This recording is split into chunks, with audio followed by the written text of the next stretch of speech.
24th meeting of the Neighborhood Partners Fund is now in session.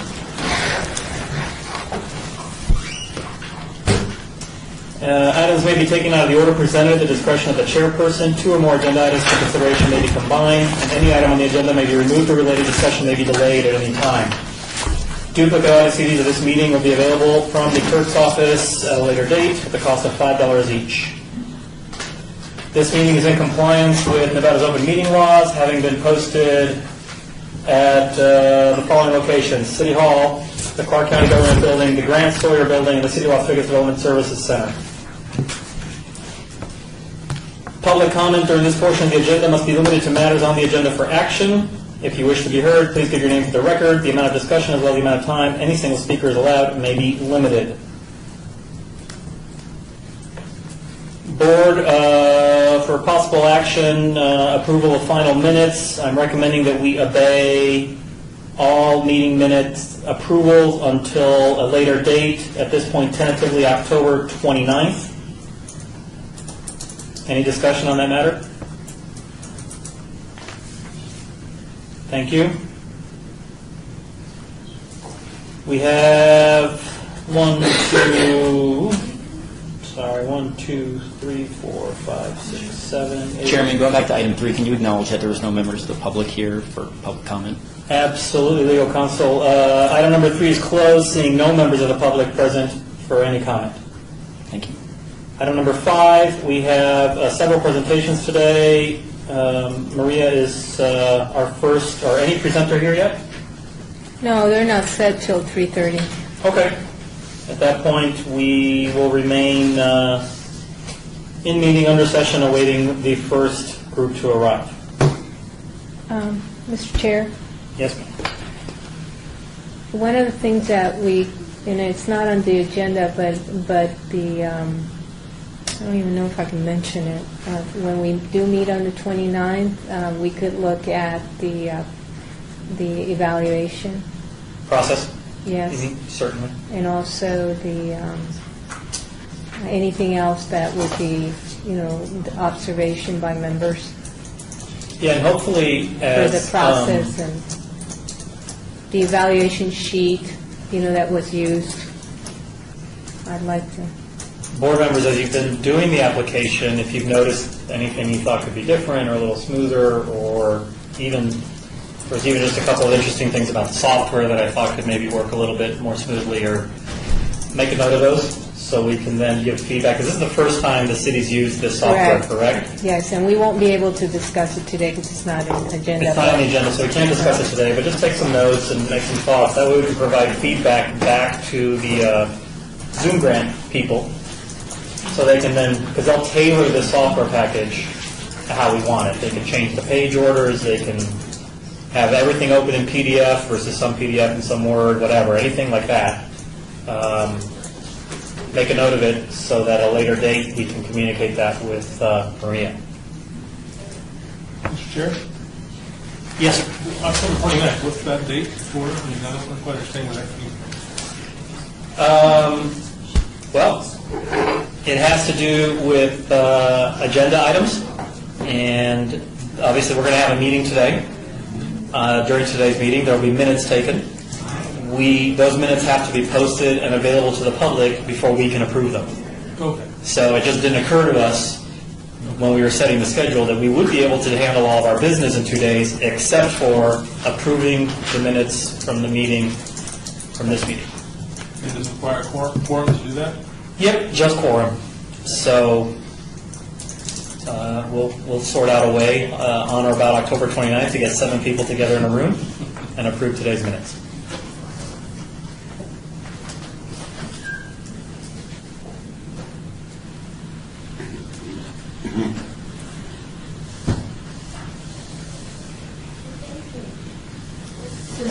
Why did we do it for next Monday? Ms. Rampton, I'm not sure. I don't believe staff is available next Monday, or this room. Oh, okay. That's the reason we have a meeting of 4. Hi, it's Dorothy Jack from the City of Las Vegas. We are still on the record. I want to know smoothly or does it work? What's more smoothly?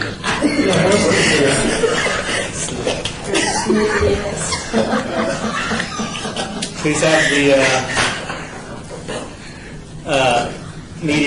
the minutes reflect that Ms. Powell is right. Thank you. Okay, well, I'm scared of that. Lord have mercy. Oh, my God, Margaret. It's the smoothiest. Live.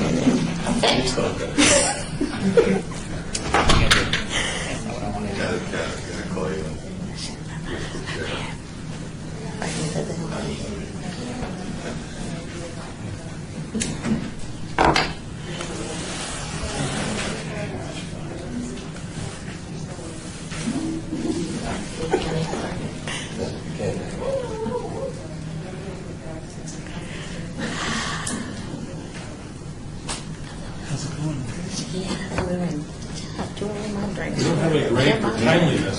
I went to the wall. Since it counts, so I like threw it out. I was oh. Kept my brain and messed around. Somebody said executive water. I saw that. I think that laptop's available if you want to use it. Oh, I spilled almost.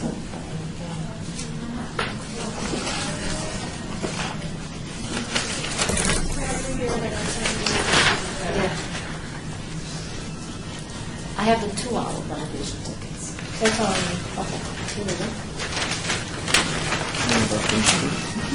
We do, but we have our first group, but I was waiting for a couple more, so that would be a little bit of flow.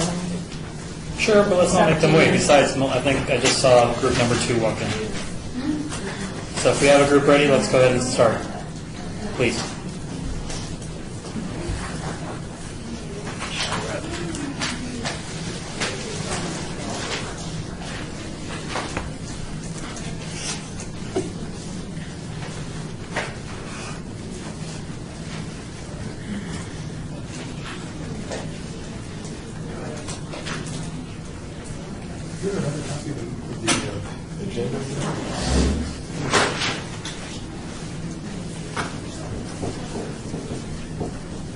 While we're waiting on the first group, let me remind everyone that if you are directly affiliated with any of the groups presenting before us, please make that known beforehand and act accordingly. My suggestion to you would be that you abstain from voting on any projects Well, you might be. presented by any groups that you are directly a member of.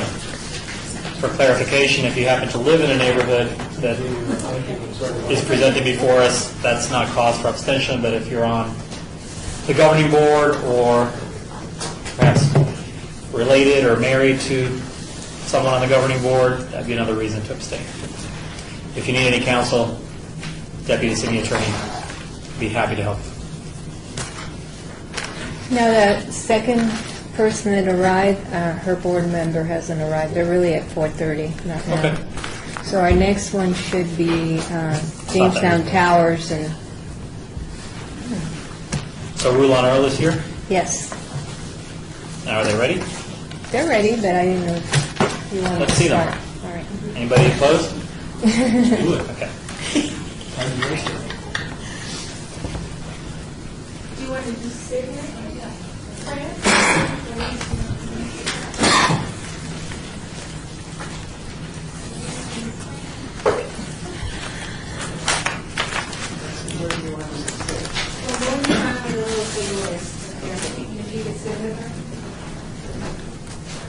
This is Fran Drury, Hello. How are you? Sharon, and they're both from rural Earl. Ladies, have you been here before? No? Okay. She's been, Yeah, you've been here before, so you kind of know the drill. You got about 10 minutes for your presentation, including questions from us. What has changed from previous years is now we have City Clerk's office here, and they are recording the meeting. That's what that device is in front of you. It's a microphone. So right as you begin, for the record, if both of you would please state your name, first name and last name, and the neighborhood you're affiliated with. And then during the question and answer period, if someone poses a question to you, when you answer it, begin by saying your name, so that as they're typing it up, they know who's speaking, okay? Okay, thank you. Hope I don't forget all that. Oh, no worries. If you do, we'll be happy to remind you. You have 10 minutes. You can go and start whenever you want. Okay. Okay, I am Frances Drury. I'm Sharon Donnelly. I am the president of the Rulon Earl Resident Council. And just for those of you who do not know, Rulon Earl is a mobile home park, and it was established on about 8 acres of land in 1980. Okay, so we've been there for 32 years. This park was originally, it is not a federally funded park, okay? But it was originally designed for veterans and senior citizens. And they've pretty well stuck with that through the years, through the 32 years. Okay, so when this was built, all they did was build spaces. That's great. And then we all own our own unit, so we rent from houses, is what we do. Okay, there you have a clubhouse that is centrally located in this. It was also built in 1980, and at that time, I guess it was not important to put in a dishwasher or any of that good kind of stuff, okay? Over the years, we have managed to add freezer, refrigerator, cast off microwaves and this kind of stuff to put into the clubhouse with. We get by very well. However, it's getting to the point that we really do feel the need to have a dishwasher installed, and that's what my presentation is for. Okay? In the past, I have applied for grants with this board, and we have been able to install solar strings on each individual unit there. We have put in security doors on each individual unit, only if the people want. Okay, this is not anything they had to do, this was their choice. And then we also did motion detector lights and motion detector barking dogs for security purposes. And what else did we do? Fire extinguishers. We did fire extinguishers. We've done everything that we could think of to make it better living for all of us there. And it has worked. Okay, so far so good anyway. The reason, my main reason for wanting this dishwasher is nothing more than a health protection thing. We have a lot of activities going on in the clubhouse. We do some cooking, but we don't do a lot. We do potlucks and so forth. But at the same time, the utensils and whatever at the clubhouse need to be put away in a safe and sanitary condition.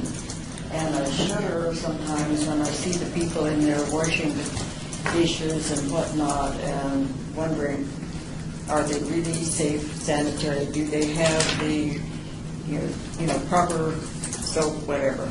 So that's where I'm coming from on this. I have talked this over with the council, let me explain a little bit. In our park, we are governed by a resident council, okay? And I happen to be the president of that council. Sharon is just a resident, and anything. The sunshine lady. You're the sunshine lady. Okay. Anyway, we do what we do. We try to make it so that everything we do is by unanimous decision. Okay. And we all have a part in the decision and the ideas and so forth that come out. And that's the way we actually get it as a group all together. So that's what else can I tell you? I have asked for $1,500 for this grant. I have some information here, basically what I've just now talked to you about, if you would like a copy of that. And Well, anything you brought with us, feel free to share. Just hand it over to Mr. Ortiz right there, and he'll take one and pass it down. all right. Thank you very much. I didn't make enough, obviously. Well, that's fine. We can share. We mostly like each other here.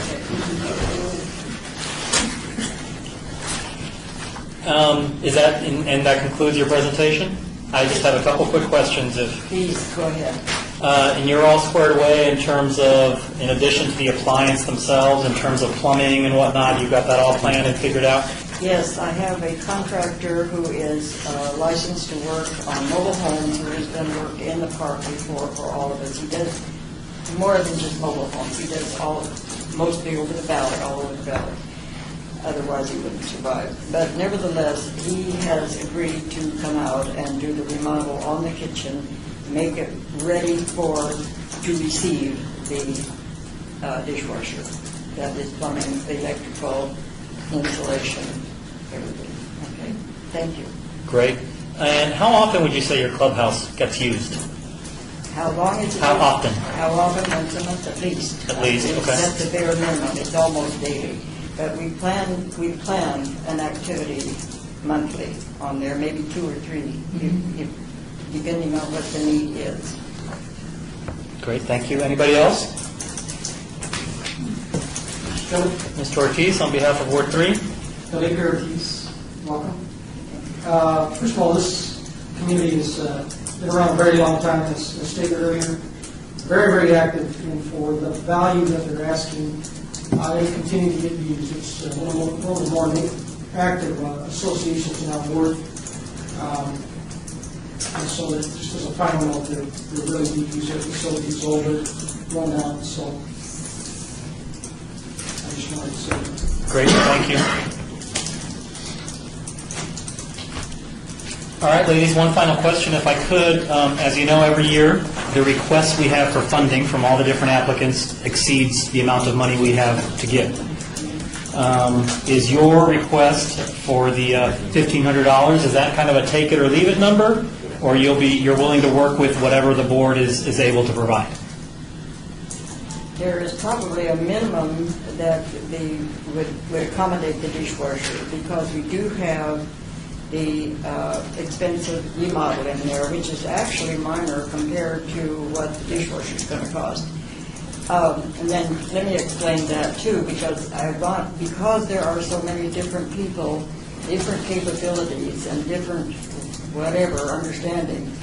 I wanted a dishwasher that would withstand our use, okay, like a stainless steel interior and that kind of thing, and those expenses all run up, all right? Sure, absolutely. Okay, that in itself is going to be, I have it down there, I think it's around $900, okay? So, and the remodel, the gentleman that did bid that was the very basic lowest that we could get. He also has donated $250 or $200, I can't remember, towards the project, okay? So what would you say is your bare minimum? I'm saying what looks like about $1,400. Okay, $1,400. All right, great, that's good to know, good for us to know when we deliberate. We have some more presentations to go through. It'll probably take another week or so while we're deliberating and finishing everything up. I would imagine end of this month, early next month, you'll hear from someone on staff who will let you know what we decided, okay? How would you let me know? Maria? That someone is from staff is me, and I'll be sending you an email Thank you very much. with a nice little... And I thank you all for listening to me. We thank you for stepping forward. Thank you. Have a great evening. I didn't have anybody else out there, but they Okay. weren't supposed to start till 3:30. Now that I know that we're so fast, starting 15 minutes later. That'll help next year.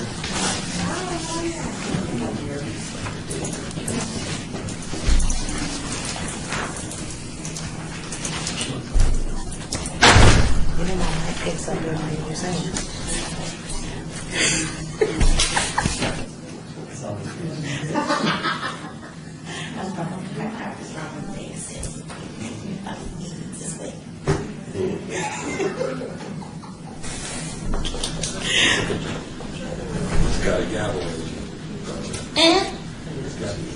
What ward is he from? Thank you. Right.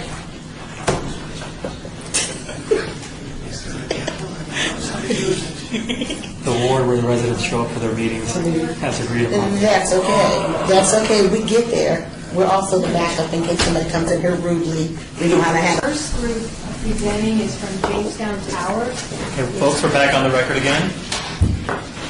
Ladies, have you been here before? No. First time? Yes. Okay, great. Not them, but Jamestown Towers has. Well, you have about 10 minutes for your presentation. We'll start this little timer in a minute.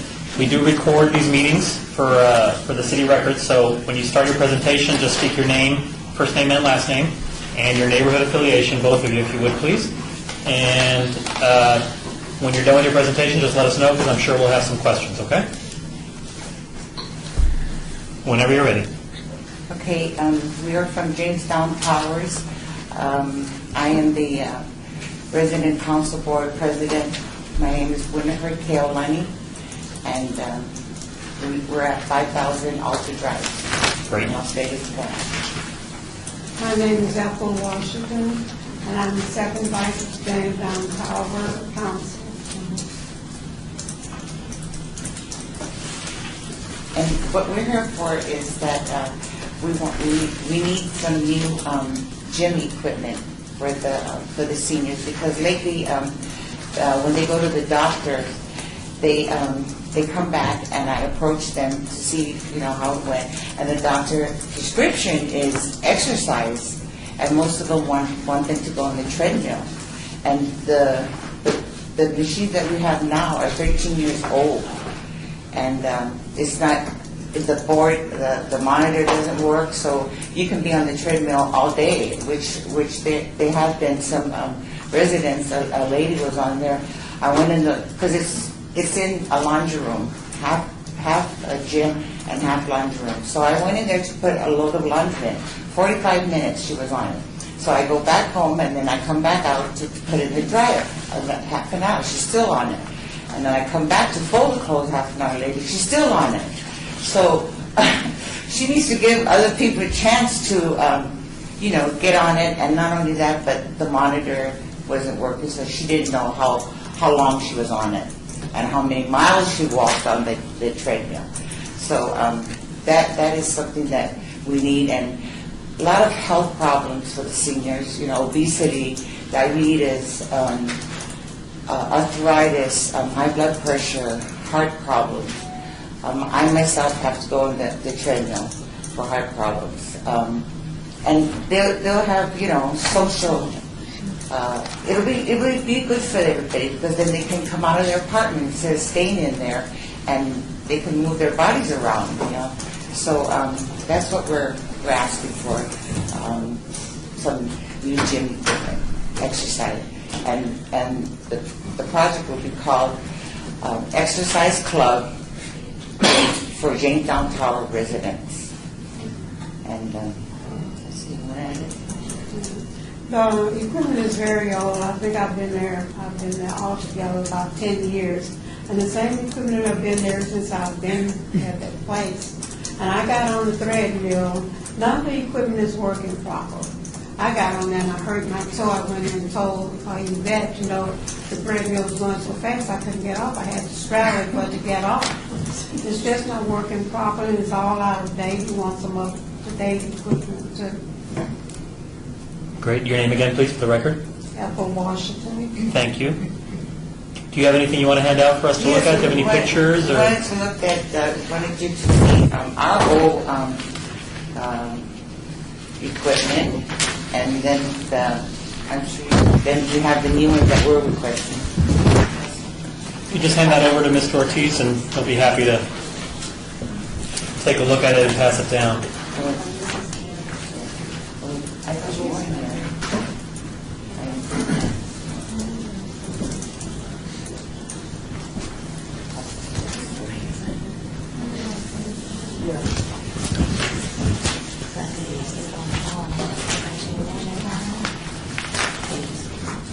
And this here is the old equipment we're getting. This is a picture of the old, right? Yes. And do you have pictures of the new you're looking for? Or? Yes, we do. Okay. Why don't you start those down too?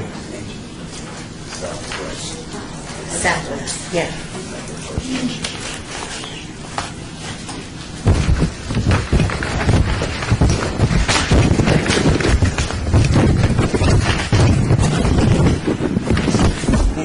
The new equipment, Mr. Chair, is just equipment that you order in the catalog. I don't know if you'll be able to see it that as well. Okay, we'll take their word for it then. Ms. Green, this is a project in Ward 1, I apologize. Renee, this is a project in Ward 1, do you have any questions for them? I think it's an excellent project. Thank you. You know, it's well needed. I think I have pictures of the equipment in here. Yes. Oh, it's already coming down. They did pass it down. The new? Of the new, yes. Oh, okay. And also, we were asking to have this sponge carpet under the equipment, and when they get off of it, because their body's adrenalating from, being on the machine. So if they could step on a cushion part, it would be better than the tile.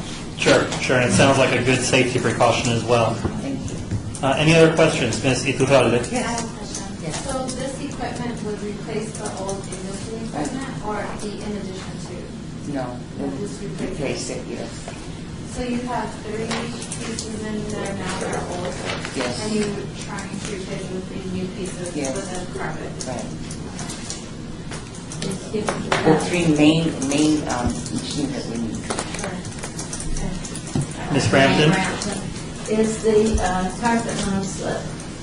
Yes, it's a cushion carpet that you put together with like a puzzle. And they have that on the children's playground for their safety. So it will be really nice and padded for It's like those rubber mat tiles, right? Yes. They interlock? Yes, Okay. rubberized.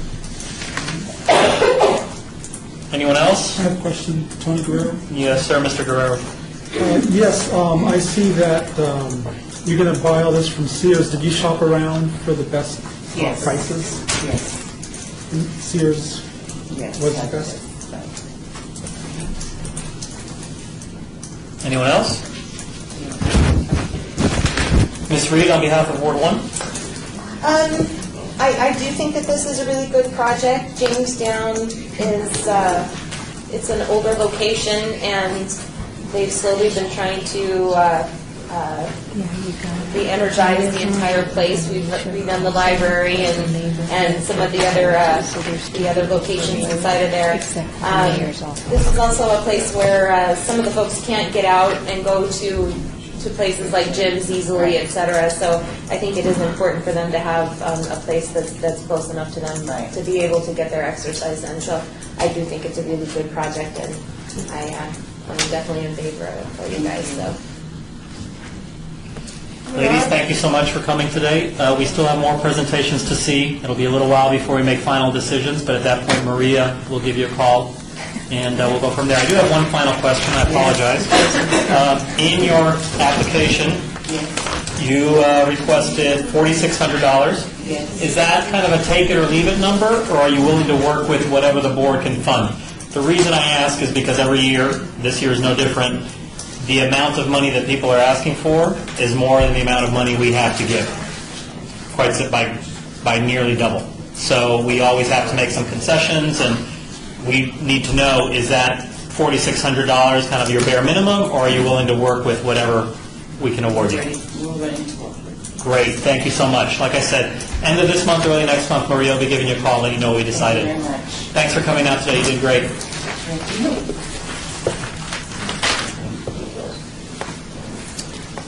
Thank you, ladies. Maria's Gateway District here? Yes, we do.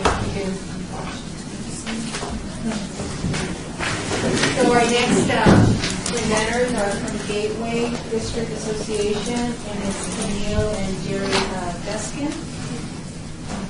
Hi, folks. How are you? Good afternoon. Happy to be here. First time at this beautiful new building. Yes, we are in a new building. We also have some new procedures. That little gizmo right in front of you is a microphone. This meeting is recorded. It makes part of the minutes now. So if you want to slide that back so your papers don't cover it, that's fine. You can just push that away a little bit. When you start, that's great. When you start your presentation, we need both of you to give your first name and last name and your neighborhood affiliation. And then during the question or answer period, if you're going to answer a question, be sure and state your name first, so as it's being recorded, we know who it is that's speaking, because it's just audio, not video. Okay? And whenever you're ready, you have 10 minutes. My name is Camille Beskin, and I am the president of the Gateway Arts Foundation. My husband is president of the Gateway District. Gerald Dustin. And I'd like to pass at least one card to each side, please. What we are proposing, once again this year, is our ongoing mural project. The area around the Stratosphere Hotel has constantly, through the years, been affected with tagging and graffiti. Many years ago, Maria started a program with the Neighborhood Association. It was a wonderful project, and one of the prevailing problems always was the tagging and graffiti. Though it's not unusual, every city has a public art collection. The city of Las Vegas did not have a public art collection where the individual property owners gave their buildings as a canvas for artists to paint. How we differentiate ours is the fact that when we started with our building, we have an 8-unit apartment building on Fairfield. We paid Greg Etchiston, who was a Las Vegas artist. We personally paid him so that the building would be a prototype for other property owners to see what could be done. The building has not been tagged since that time. At the back of the buildings on Fairfield, the alley, we have a project that is ongoing called Alley Art, where we use students from the Stupak Center, and they are supervised by my husband with the paint donated from Sherwin-Williams and Home Depot. And they participate in their project as well. So there are 2 phases. It's been ongoing. We have many buildings that participate. As soon as we learn about property owner who will participate by giving us the front of a building as a canvas, and we have the money generously provided by the council, then we hire a Las Vegas artist. And many of the artists who have participated have moved on. They want to come back and do another building at their own expense. But our condition is always that they must be a Las Vegas resident artist. That way it helps our arts district and it encourages the public art collection. The exciting part about it is that some of our tenants and tenants in many of the buildings that have been completed through the years will tell us that their children will come up to the building and our building is like a collection of art. And let's say that's a Degas, that's a Monet, that's a Picasso. Where would these children learn about this? And so it has worked, and it's a continuing project. That's why we're here, year after year. And I introduced my husband, Jerry, because it's really his baby. Jerry? I'm Gerald Duskin, and she says my baby means that I do a lot of the work. I prep the buildings and sometimes the yards in front of them and everything else to prepare them for the painting and everything. Like I say, the only people who get paid out of all this is the artists. We believe the artists get paid something for it. Usually they give more than what they're getting paid for, but it's, still just fine. So we try to get whatever we can. We usually apply for 4 or 5 buildings, whatever we can get. Sometimes we get less money, so sometimes we do less. I think in the last 5 years, with the 4 grants we've applied for, we've done about 13 or 14 buildings over there between the alley art. This year, there's going to be one up at the alley art, and one of them's a commercial building, and 2 other ones that are apartment buildings that get tagged. In this area right now, there's a lot of foreclosures. Some of the buildings that we try to get, they're in foreclosure, we can't do anything about them, they're still being tagged.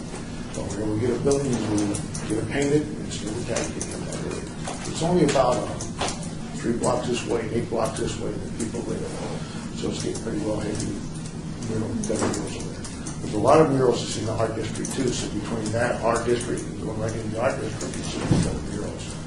We try to stick to one straight pattern so we can make a map fence where cars can just kind of drive through, see maybe 15 or 20 murals or something like that, so it's really good time. That's it. Great, thank you very much. Now, I seem to recall, Maria, was it last year or year before that one of the buildings ended up not being in the city, it was in the county or something, and this year we're clear, all the potential locations are within the city of Las Vegas. The only ones that get funded are the ones Right. that are within the city. But So we're good on that, yeah. and no questions about that? Okay, great. That was my only question. Board, anyone else? Renee Brampton, do you have all permission, written permission? Yes, we get permission from the owners before we even going to be written that they can come in there, and then I give a letter straight to the artist so that there's no problem. We usually submit the pictures to the police department to make sure that it's not some kind of a mural that they don't like, that something's tagged in. But we're pretty much down, we know it's going to be painted, and that's it, yes. Anyone else? Question. Mr. Ruggiero? Tony Guerrero, how many murals have you guys completed? Over a So- dozen of them, I think it's 13 or 14. Some of them are alley art, some of them are, like I say, they're mixed up on a commercial building. They range from usually about 8 foot to 30 feet. Some of them are on block walls that are heavily painted. We don't push the block walls, we try to push the building first, but if for some reason we can't get, like I say, there's starting to be a lot in this area here of a few foreclosed buildings, and they're coming back up nicely and working on that. They are tagged in the front, and when they sold or whatever they are, then we will try to put murals on them too. We try to do 4 or 5 a year if we can. We do that by 2020. And most of them have been funded through the Nevada Partners Fund? Yes. Or all of them have? Or All of all them, of them? except for our Except building. for our building. Our Our building building we was pay for voted. ourselves, just to get it done the front and the back, alley art, and then what we're looking to do now. So it would be an example for people to see how it could work. And from that point, from our building, the building to the right and to the left of ours is completed, and then all, many in the air. Thank you. Mr. Toussaint? Yeah, I just had a question on it. You've been doing this for several years now. What sort of plan do you have for maintaining these? I know they may not get tagged, but they will weather and fade. There really hasn't been any damage. One of them was tagged by, and we presume it was pictograph drawings, and they kind of put some kind of nasty words on it to just spray them on there. And I just think the neighborhood didn't understand. I think it was probably maybe somebody, in my opinion, lived in the building, didn't understand it. And so we called the police on it, and the mural is valued pretty high now, so it's not just a misdemeanor, it's a felony if you're caught doing it. And they came out and talked to them. The artist came back, and we did the whole thing. No cost, no extra charge, or anything else. Brought it back. In fact, several artists said if there's a problem, they'll come and touch them up and put them back in the shape that they want them. Thank you. Renee Brown, do you have a list of the addresses? When I first got on this committee, I went over and took a look, at your work. And, but I'd be interested in going back to see all of the different ones that we have. We can get a list for them. My thing was trying to go up and down like New York Street, Chicago, Fairfield, and then back down the alley and make a pattern where there'd be a certain amount. And once we had a certain amount, we try to I was going to make a map for a street route where cars could drive through them and then pass them out to, I don't know, whatever would be built as If Chamber you, of Commerce or someplace. And then I'd like to make a map too of our district because there's a lot of them over there too. but if you call me, I can provide you with the addresses. I'll be happy to do that with specific addresses. Or call and we can drive you through and explain, because it's very interesting. The various artists are fascinating and their styles of work. And to follow up with what Jerry just said, something that's very important is there was a gentleman who's no longer with the city, and he had approached us and wanted to have the city have this map. So, because I know when we go to other cities, we were in Ireland, and the murals are fabulous. That's one of the things we wanted to see. And there are other people who are interested in the arts the same way. And so we'd like to be able to provide that sort of a map to people and for tourism, because it really is a wonderful project, and it's work. Anyone else? Mr. Ortiz, on behalf of Ward 3. Mr. Chairman, this is a worthy project for about 3 reasons. The one, it's called Gateway, because it really is a gateway. You have people from the stratosphere looking back. It used to be an ugly area that has struggled since the 70s and 80s. You have the Allure, I should see Allure, is that correct? Yes. And then Fairfield, and they're also building a casino in the future called the Dragon. And finally, you have the taxi cabs. If anybody's ever been to the stratosphere, and that's the route that they take the citizens. So it's a first impression. If that's their first impression of Las Vegas, it is a worthy project to assure that we have a very good first impression from our city. Thank you. No, thank you. Frank Toussaint. I just want to thank you. When I first moved to Las Vegas in the 50s, that's where I lived. And I lived there at various times through my youth. And it's nice to see that area being improved, so thank you.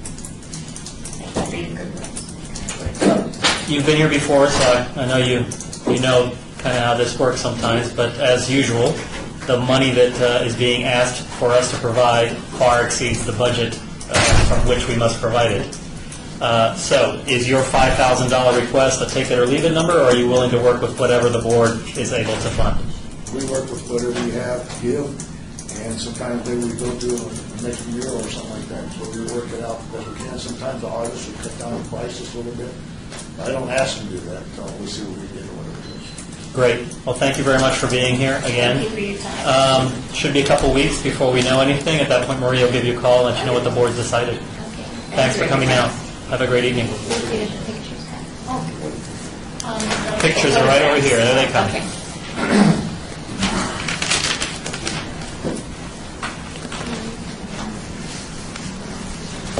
Sun Lake Meadows, Maria? Yes, I'm like this. Right.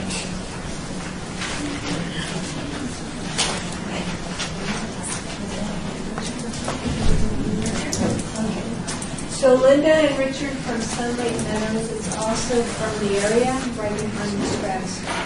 Hi, folks. How are you? Hi. Is this your first time presenting to the board? Yes. Okay, you got about 10 minutes. I'm going to give you a timer. That thing in front of you is a microphone. The meeting is recorded, so when you begin your presentation, if both of you would introduce yourselves, first and last name and your neighborhood affiliation, and then during the question and answer period, if you're going to answer a question that's been posed to you by the board, just start with your name so that the city clerk's office can type that in, because it's audio. It's just audio, no video. Do you have any questions for us at this point? No? Okay. Whenever you're ready. Good afternoon. My name is Linda Coria. I am the on-site property manager for Sun Lake Meadows Apartments. I'm Richard Everson. I'm a resident of those apartments. Thank you. Our apartment complex is made up of 85 units. We're a community in the heart of Las Vegas. We are located on the corner of Tam Drive and Cincinnati Avenue. And we have a very special project to present to you guys today. Basically, I say special because we're located in a part of town that, like you guys said before, we feel has been neglected for a few years.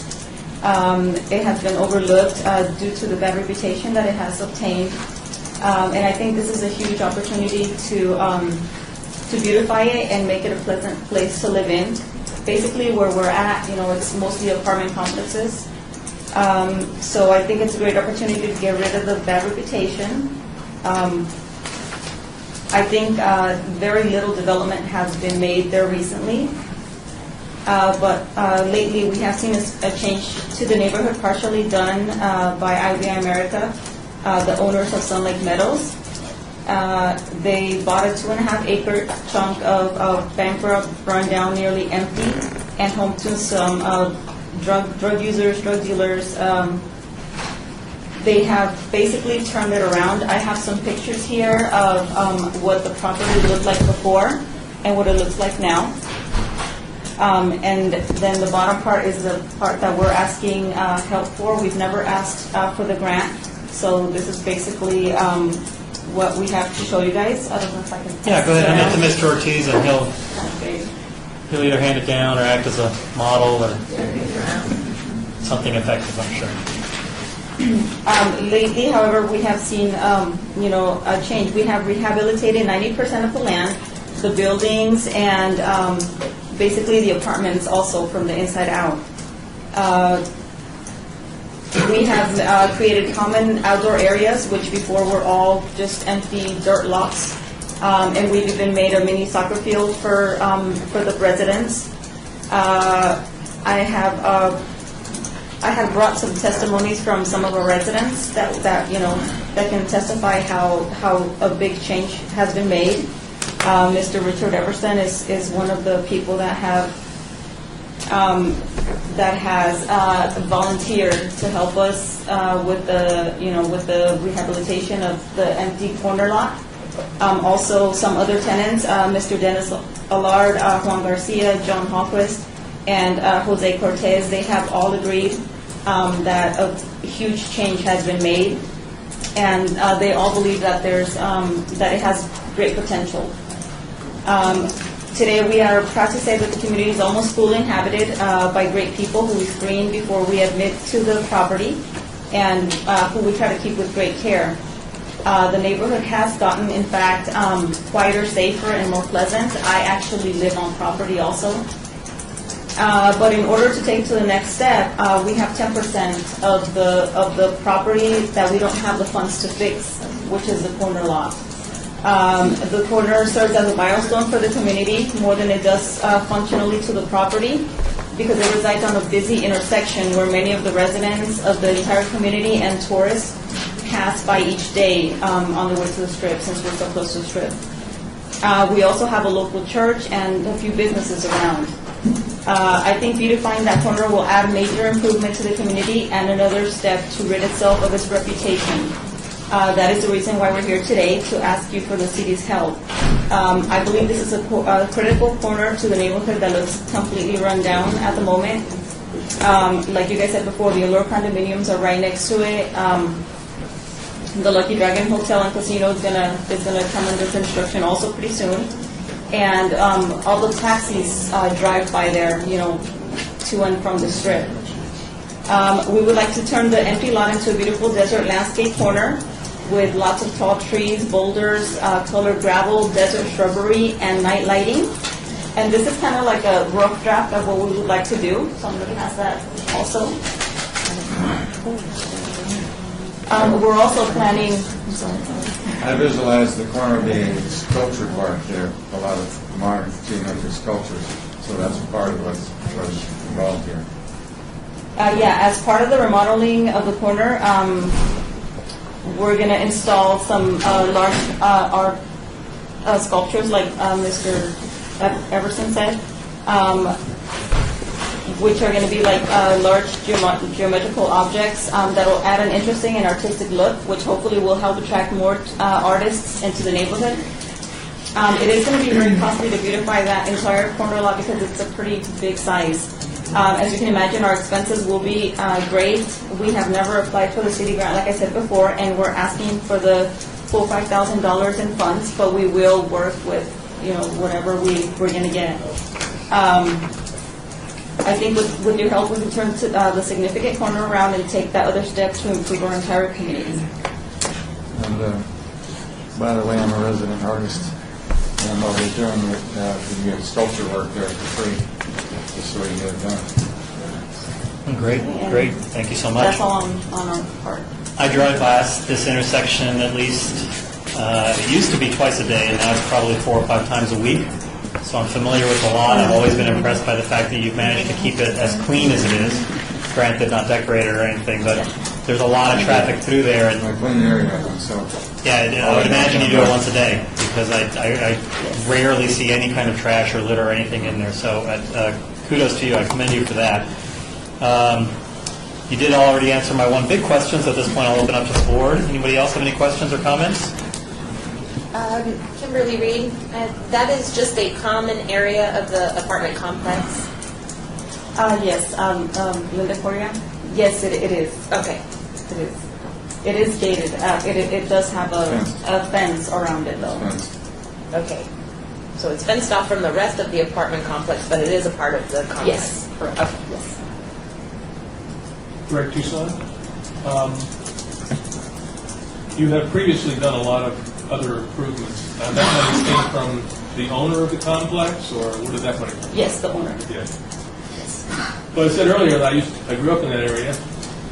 When I was first married, my wife and I lived at 313 Cleveland. Right? The next street over. Yeah, that's part of our I know that area very well. I'm in the building on the corner. I'm on Cleveland. There you go. So, again, thanks for cleaning that area up. Ms. Iturralde. That vacant space is intended to be used as open space for the residents? Is that what its intention is? No, the intention is basically to leave it fenced, just so we can prevent vandalism to it. But it's meant, as a beautification for, for the people that pass by, for the pedestrians. I understand what your intention is. I mean, just it being there, what was it supposed to be? It's always been an empty lot. No designation.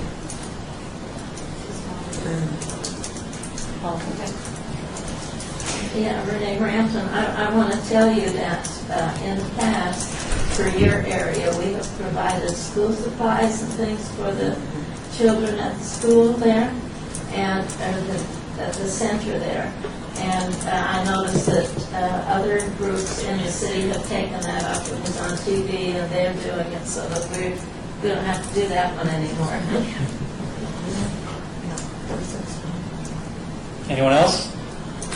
Mr. Ortiz, on behalf of Ward 3. On behalf of Ward 3, this is a very good project, especially since we know the commitment of the owners and landlords that followed through already before they got our money. So very, very good project. Great, thank you. Do you have any questions for us? No. Thank you for being accommodating, understanding that we don't have enough funds to give everybody what they want. We'll give you, we will all vote and deliberate, and probably within about 2 weeks, Maria will give you a call and let you know what our decision is. Thank you very much. Thank you. Have a great evening.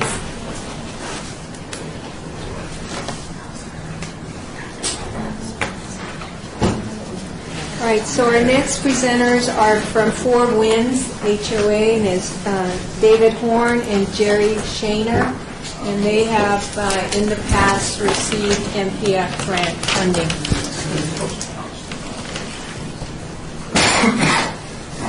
Good afternoon. Gentlemen, how are you? Okay. I'm good to go. Thank you. My name is Marvin Minushkin. I'm the Vice President of the Four Winds Homeowners Association. David Horn is our Secretary Treasurer, and we'll be speaking about our project. Our Board of Directors, on behalf of 169 homeowners, is taking this opportunity in these difficult economic times to thank Maria Castillo-Couch and her staff for providing positive assistance in our attempt to secure funds to provide additional water conservation, along with another phase of entrance beautification to meet another goal of our Neighborhood Watch Committee. This project will enhance existing security camera coverage and lighting in our common areas inclusive of our park. It will also improve on our health and safety for pedestrians of all ages. As Vice President for Four Winds, Site Coordinator for Metro Police Volunteers at Headquarters, a Board of Director for the Citizens Police Academy Alumni Association, and Coordinator of Neighborhood Watch programs, allows our community to explore ideas and projects that help our homeowners enjoy our commitment to a better quality of life experiences. We are residents in Ward 6 and work with our Councilman Ross, Michelle Thaxton, and Tuesday James in having Centennial Hill communities, second to none in the Las Vegas Valley. The City of Las Vegas' continued effort to help communities maintain their curb appeal and improve level of safety speaks volumes that our city and their staff truly cares about our future well-being.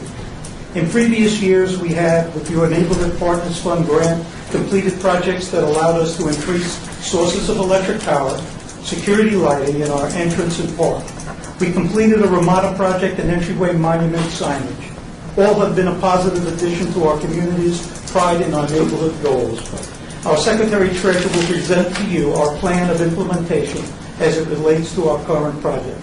The Mayor's Office, City Council people, and employees of the City of Las Vegas Parks, Recreation, and Neighborhood Services Department all deserve our respect and admiration for having their fund program continue to help communities improve their common areas.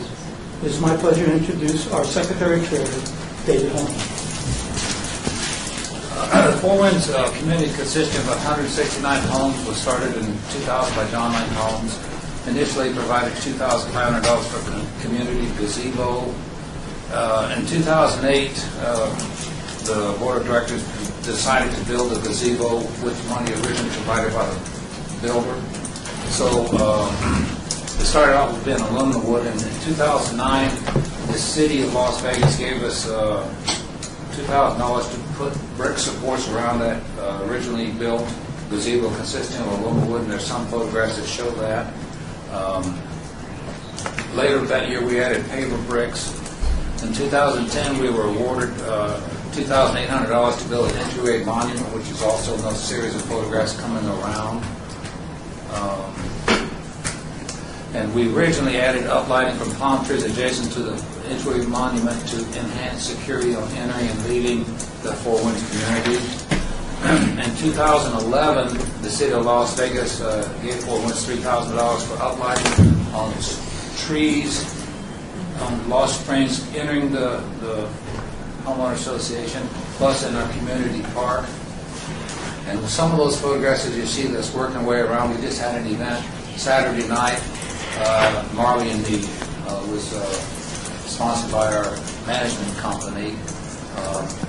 So getting down to today's event, We also, in 2012, dedicated a flagpole Armed Forces Day that was done by Four Winds and volunteer labor. So in 2012, we're asking for $4,000 for the Four Winds entryway water conservation retrofit. This is pretty much driven by the increase in water fees imposed by the Southern Nevada Water Authority and the Las Vegas Valley Water District, where local communities have been strongly encouraged to practice water conservation. So the first photographs that's working its way around show a bunch of uneven oleanders in our center islands as you enter the community. We're proposing to remove the oleanders and replace the water usage of the oleanders with this carpet here, which is environmentally friendly artificial grass that will replace it.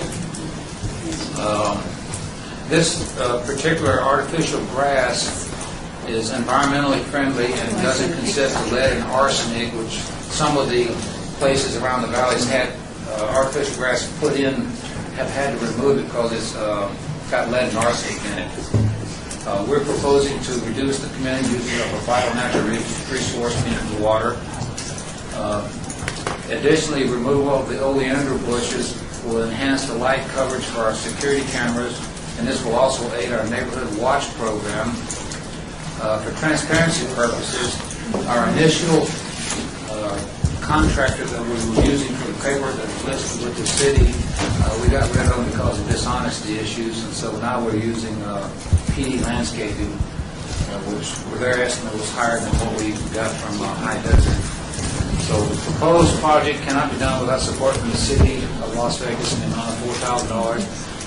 Four Winds does a lot with volunteer board support and community residents participating in our maintenance committee.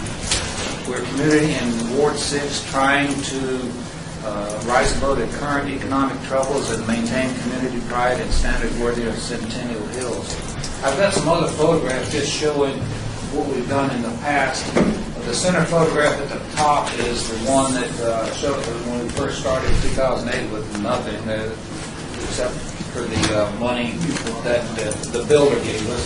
And some of these other photographs over the current years that are dated, they just show the fact that we do use this park and anybody can come in. The bottom picture here is the paper bricks I mentioned earlier.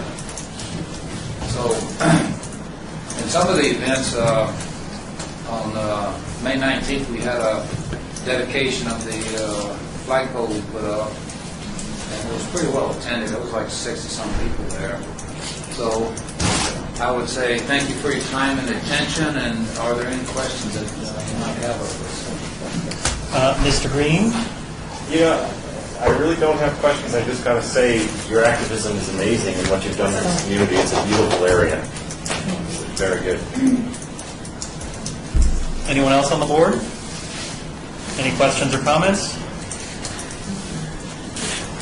Ms. Thaxton, on behalf of Ward 6.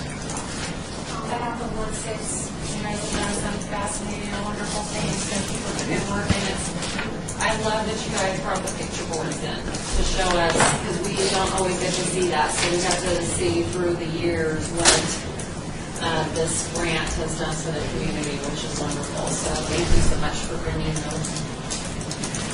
You've been here before, so I know you know that we don't always have as much money to give as we'd like. In looking at your application, you've asked for $4,000. Is that a take it or leave it kind of number, or are you willing to work with whatever the board's able to fund? We're willing to work with whatever you can find. Great.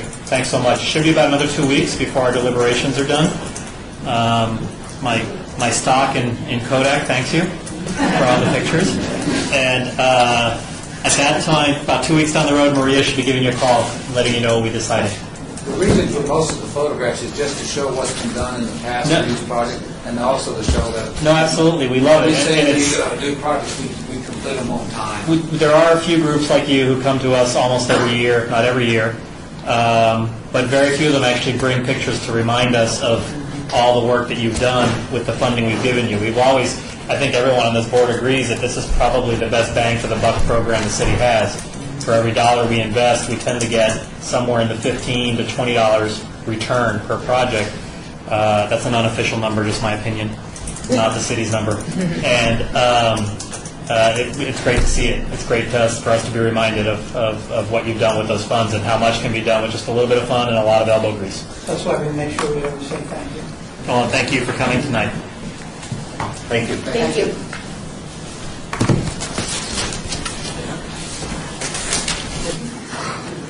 And our next team is from Meadow Ridge 1 HOA. And I have Kimberly Snyder's name, but not the rest of the team.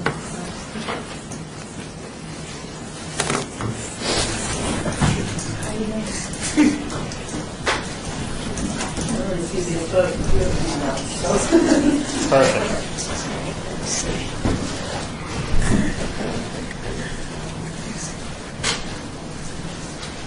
All right, is this your first time here? Have you been here before? It's our first time. Okay, so you've got about 10 minutes for your presentation, including question and answer. We are recording this meeting, so when you start your presentation, begin by getting introductions from everyone who's going to speak. So that would include you, sir, if you think you might be speaking. First name, last name, and your neighborhood affiliation. And then when the question and answer period comes, if you're answering a question that was posed to you, please repeat your name for the benefit of the clerk because it's an audio-only recording, no video. Okay? So whenever you're ready. Good afternoon. My name is Mary Gutka. I'm secretary for Meadow Ridge 1 Homeowners Association. I'm Mark Anderson. I'm the board president for Meadow Ridge 1. My name is Kimberly Snyder, and I'm actually with the RI Management. I'm the community manager for the Homeowner Association, but I told them that I would give a presentation for them and talk about it. Meadow Ridge 1 is a 240-unit single-family home community built in 1999 and is located on Bradley between Tropical and 215, which I provided a map in the packet. Meadow Ridge is responsible for approximately 1,300 feet of landscaping and the horse trail between 215 and Bull Run. The community has never received an MPS grant before a grant from any other organization at this time. In the last 2 years, Meadow Ridge has completed a number of renovations, such as revamping the monument signs, redesigning the landscaping, including removing grass and replacing with rock to conserve water, and as well as removing and installing 17 trees along Bradley. Due to these landscape renovations, the community has exhausted the reserve fund, so that's why we're asking for the MPS grant. Phase 1 of the multi-phase beautification project is along Bradley, as you can see in the pages, I think it's 2 through 4. We'll be removing 39 Ebbing silverberry bushes to be replaced with 67 regal mist grasses and 27 dwarf pink oleanders. Also, due to the age of the community and the distance the water has to travel from the main water source to the farthest point on Bradley, the irrigation has fallen into disrepair, which is causing multiple leaks, and many plants are not getting the water necessary. We're also proposing to remove and replace 650 feet of irrigation along Bradley. Phase 2 of the project is the center island, which is also 2 photos in the packet in the community. Because of the thick hedge along the island, it has become a visual obstruction and a safety issue for viewing oncoming traffic. So we're proposing to remove that hedge and replace with the desert landscape that I also presented in the packet, which is a drought-tolerant landscape and will also conserve water and save the association money.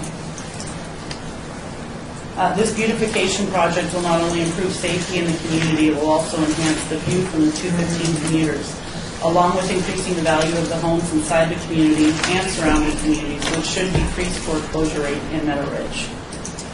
In addition, Lead Middle School is located right next to Bradley and Bull Run, so a lot of the children travel down Bradley to and from school, so this will also enhance their view as they travel. Our project team is Mary Goodka. She's actually the person who found the grant and who's been leading the volunteer team, along with Mark Anderson and the other board member, Bill Reeder, who was unavailable today. They make up the board of directors that always volunteer a lot of time for just the standard upkeep in the community, along with volunteering through cleanup in the community and that type of thing. Especially Mary is about daily is out in the community cleaning up, so she volunteers time a lot. Actually, along with Mark, he's been on the board for a long time as well. Another project, we do have multiple homeowners that came forward that are willing to volunteer their time. A few of the projects we were considering doing is cleaning up the trash around Lead Middle School, along Bradley, and around Bullring as well, along with this project that they'll be doing. We do have a new landscape company, Landcraft, and they've generously donated $500 in their services to help with the beautification project, along with the multiple homeowners. They'll also be volunteering their time. The cost of the beautification project that we're proposing is $14,232. So the community is requesting a grant anywhere from $3,000 to $5,000 to assist in the cost, but obviously they'll take anything that they can as far as the assistance, so that's not in stone. And do you want to add anything? Mary, we've been working really hard on trying to make the community a better place to live. We've installed a doggy station to make it more pet friendly. We've gotten a positive response from the homeowners. They've been basically cleaning up a lot more after themselves when they walk through the communities by staying cleaner. And we've been trying to save water, doing what we could with that, and continue to do that. We try to maintain along Bradley, keep that as clean, the horse trails, keep the debris out of the shrubs, work with the landscape company on that. And I really think this is going to help the view, even from the Bradley and the 215 overpass when it's completed. It will help make that area, it looks nice now, but I think it's going to be beautiful when it's all done. And thank you so much for all your time and consideration with this. Great, thank you very much for your presentation. Mr. Green? Yes, Jerry Green, Ward 6. Just a question and a comment. All the new irrigation going in, quite a bit of it, there's a maintenance plan for that to keep it going? Yes, the landscape company. They'll maintain it every time? Correct. Okay, so that'll save from future dying shrubbery. And I just want to say the size of the project, $14,000, that's a pretty big project, so it shows some serious community involvement. It's good. I'm very familiar with the area. So thank you. If I can open up to the rest of the board, any other questions or comments? Anyone? Ms. Thaxton, on behalf of Ward 6. On behalf of Ward 6, Mary, when I speak on a regular basis, I know how much your heart is into this community, and with it being so close to the middle school, I know how difficult it is to keep that landscaping going, and with the 215 project coming to an end, I think this project, in the near future, this is going to be like a gateway to that overpass, and I just think that the upgrades that you guys are going to make are going to be fabulous, and it will be a good gateway project for that new beltway that they're going to right now. So thank you. Thank you. That is something we were keeping in mind with the look of the landscaping as well, is to kind of blend with the 215, how they're doing the same type of landscaping, so that our landscaping would also tie into that same design. Great. Thank you very much for coming out today. Thank you. Thank you. Probably late this month, early next month, you'll be hearing from Maria with our decision. Great, thank you. Okay. Thanks. Thank you for your Don't forget your picture boards.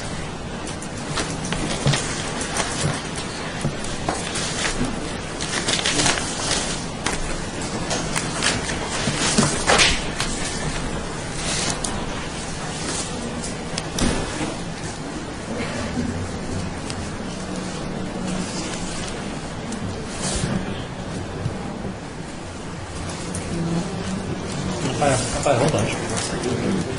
Yes, Western Highland will be coming in and finishing up, yeah.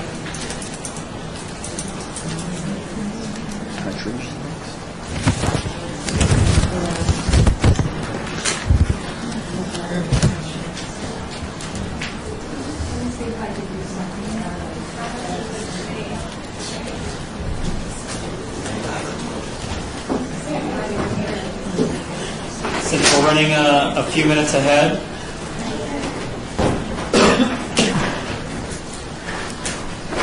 why don't we take a 3-minute break? 3-minute break. Wow, you just woohoo. Yeah. Wow. 3 Put it on minutes the and timer. 20 seconds. Don't be so generous. I know it's 7. Well, actually, she's ready, but almost ready. Me too. I did not. I'm not the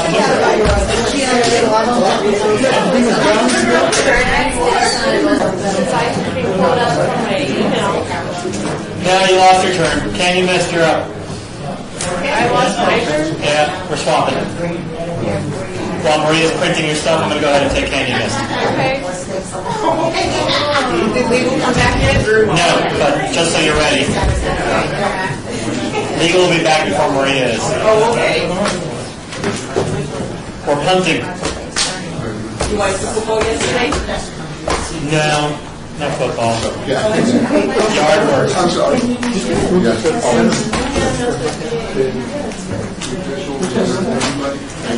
Go ahead and we'll be ready. I do have to wait for legal. We're ready. And legal is out, so he'll be back shortly. Yeah. You're welcome. Entering is always exiting. Hey, it's the way the world works. Sorry. A little bit of a sexist comment. It is. On the record? We're not on the record yet. Oh, yes, we are. All right, folks, we're on the record. Mr. Record. That's terrible. Legal has returned. Please make a note. Legal is back in the room. I have an extra one. Okay. Ma'am? Absolutely. I gave you. Thank you. All right, there you go. Okay, thanks.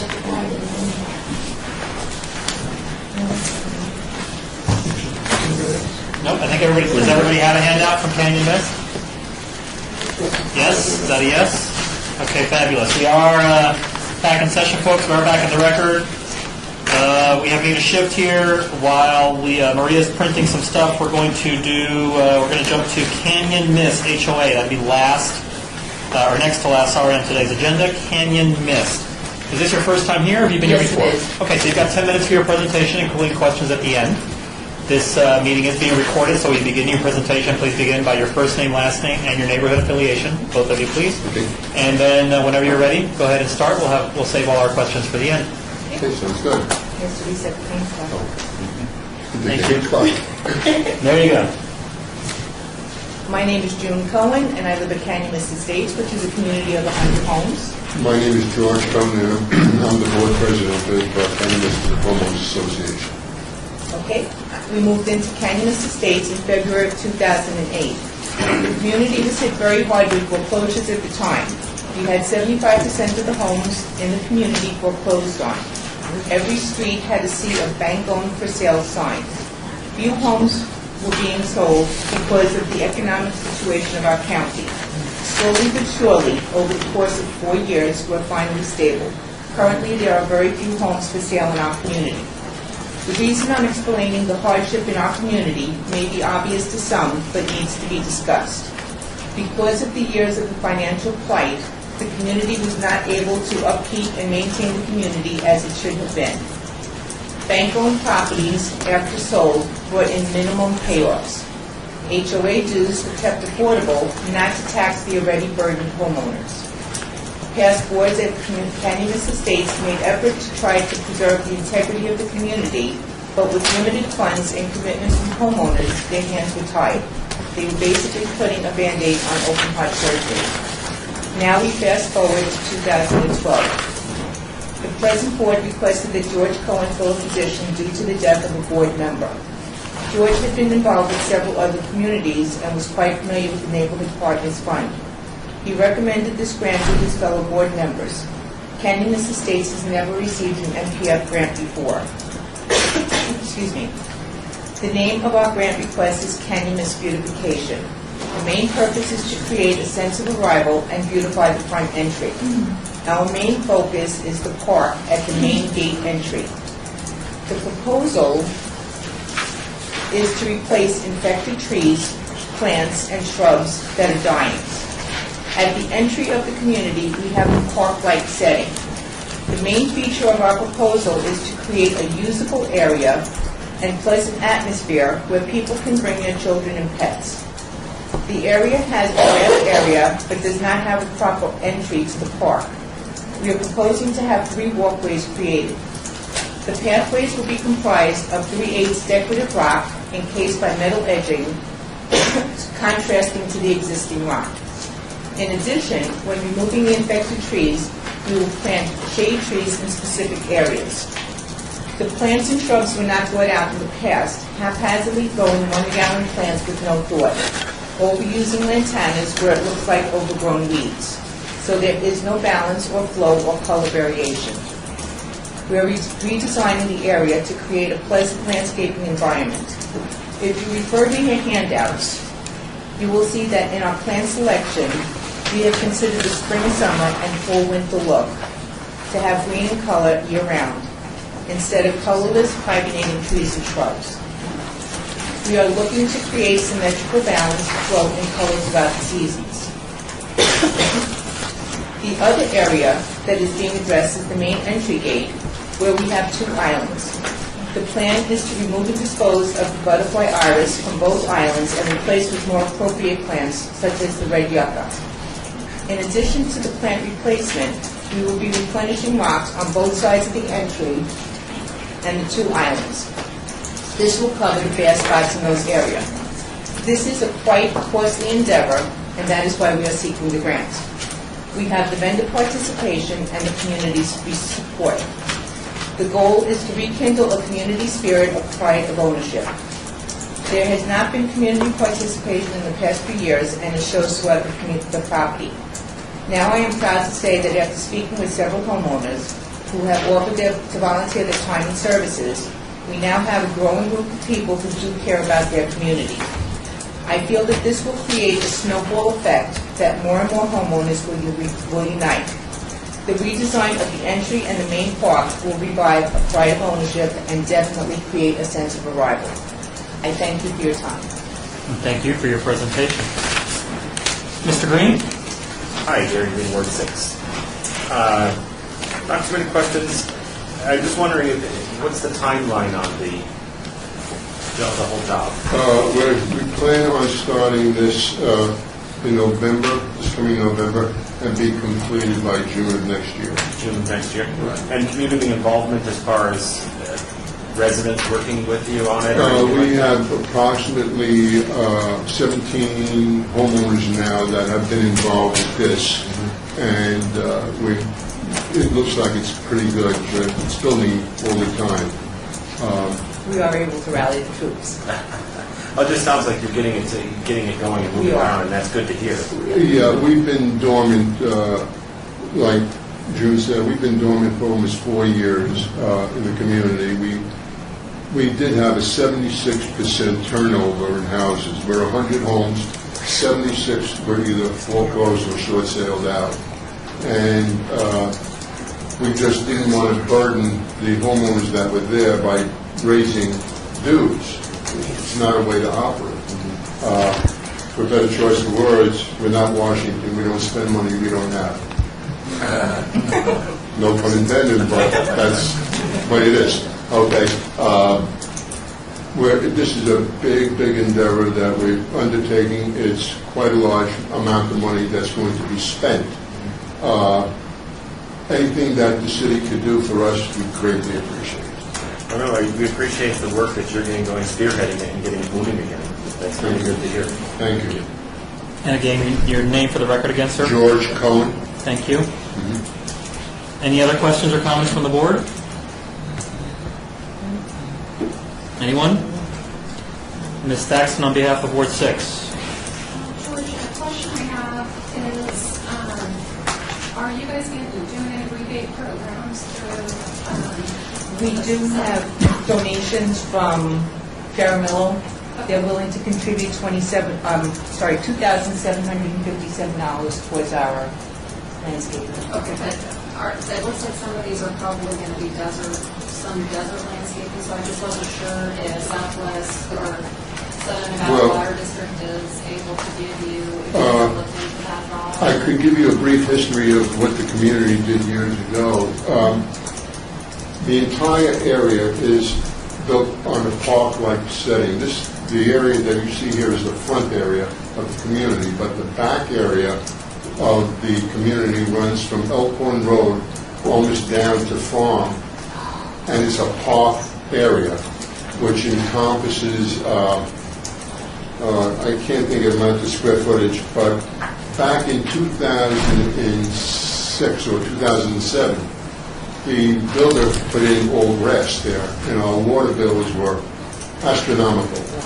The previous board at that time went to the city and to the Water Valley District and said, look, we want to rip all this grass out. What can you do to help us? I'm just going to backtrack a little bit on that. From what I understand, they undertook a $200,000 project in the community, which $160,000 was given, $140,000 was given by the Water Valley District to remove all that grass and do desert landscaping. But since then, whatever was put in, other than the rock formation and the desert stones, were 1 gallon plants that died. And 1 gallon plants don't do well in Las Vegas. And that's why when we picked out these plans, we felt that they would be good as far as water conservation. That was one of our main focuses. Well, I think it's a fabulous project that you guys have. I think it's going to make your community look even better than it already does. Those pictures look great, but I think that this is going to liven it up and make it look beautiful. So We're going to try. good luck to you. We're going to try. Thank you. Thank you. I thank you for your time. Thanks for coming out tonight. It will probably be a couple of weeks before Maria calls you, lets you know what our decision is. Okay. We appreciate you understanding that we don't have enough funds to give everybody what they want. We'll do our best to accommodate your needs as best we can. Thank you, appreciate that. Thank you. Have a great evening. You too. Thank you, everybody. Have a good evening.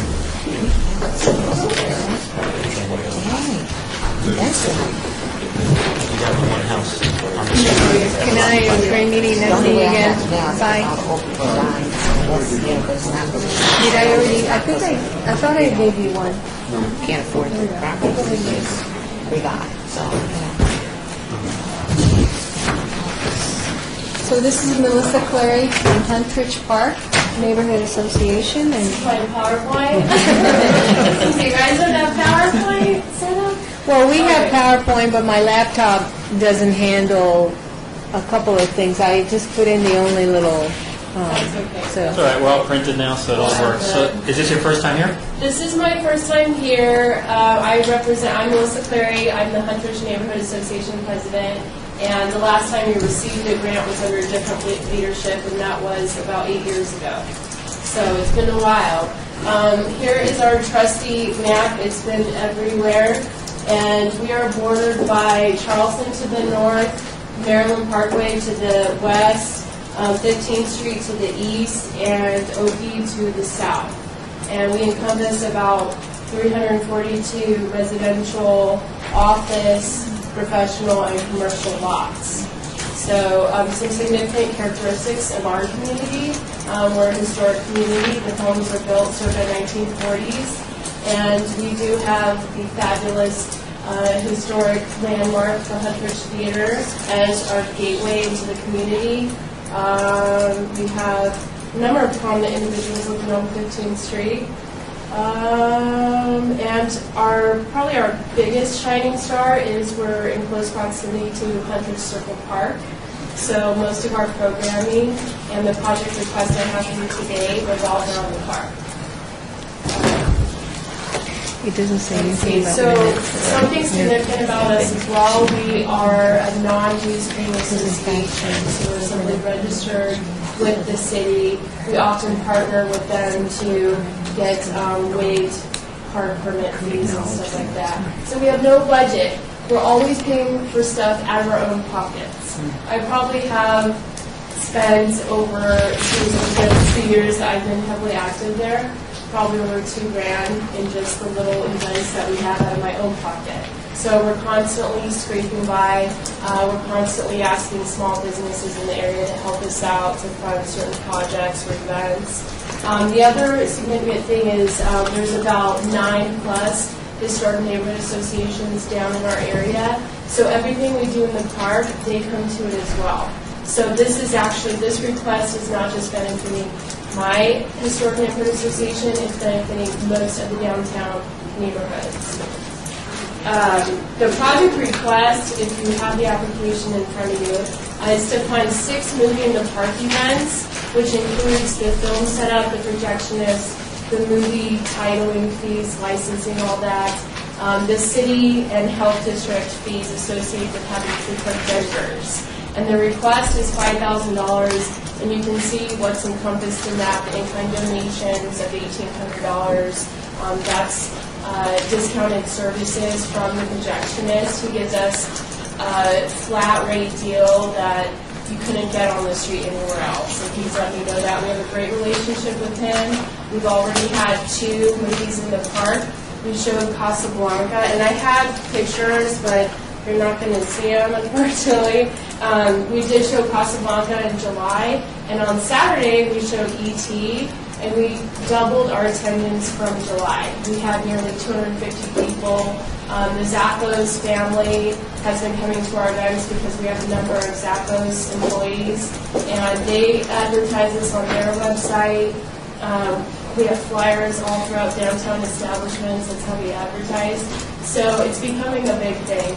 And I also encourage you, if you haven't come out, you should come out. So hopefully we can get this grant and you can enjoy 6 more movies in the park.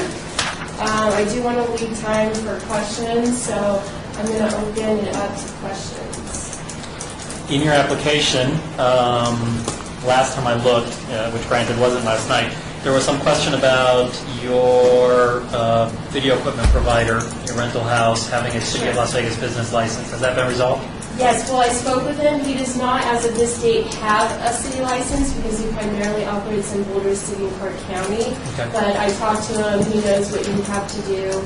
And I talked to him in advance, and we agreed that he would get that before any award. Not a problem. Okay, great. Anyone else? Tony Guerrero. Mr. Guerrero? Why are you moving so much? I know that in the past, the city has had movie in the park events, and I don't remember them paying that much. $500? Well, that's also the equipment. The city owns their own equipment. She's renting the projector, the speakers, and a technician has to be there to... Yeah, I have researched it. In a good economy, right now it's the downturn, so he's kind of giving us the farm for $500, but in a good economy, they go upwards to $2,500. And especially if you show Disney movies, which we're going to try and stay away from, the city takes care of that. Yeah, it's a really good deal. Anyone else? Mr. Toussaint? I just have a question, not really for you, but maybe some of the city employees.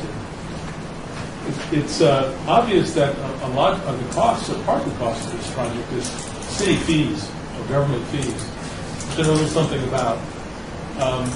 Would it be great if this is, something sponsored by or supported by the city of Las Vegas, if those fees could somehow be waived? Which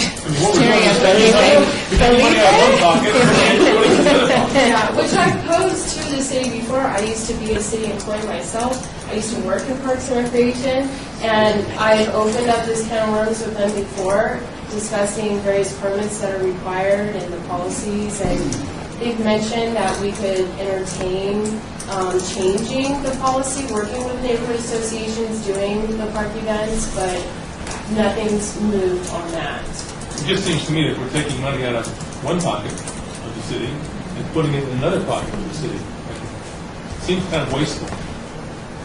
Mr. Chairman? Mr. Ortiz? Felipe Ortiz. First of all, Melissa, thank you very much. And I'll answer your question in a second. The Hunters Neighborhood Association is one of our premier associations in Ward 3. The significance is that, I think the term is called gentrification, when people come back to the city. And so in order to keep housing prices up, people look for value in their houses. And the parks, events, free is always good. So they've done a tremendous job in capturing those things.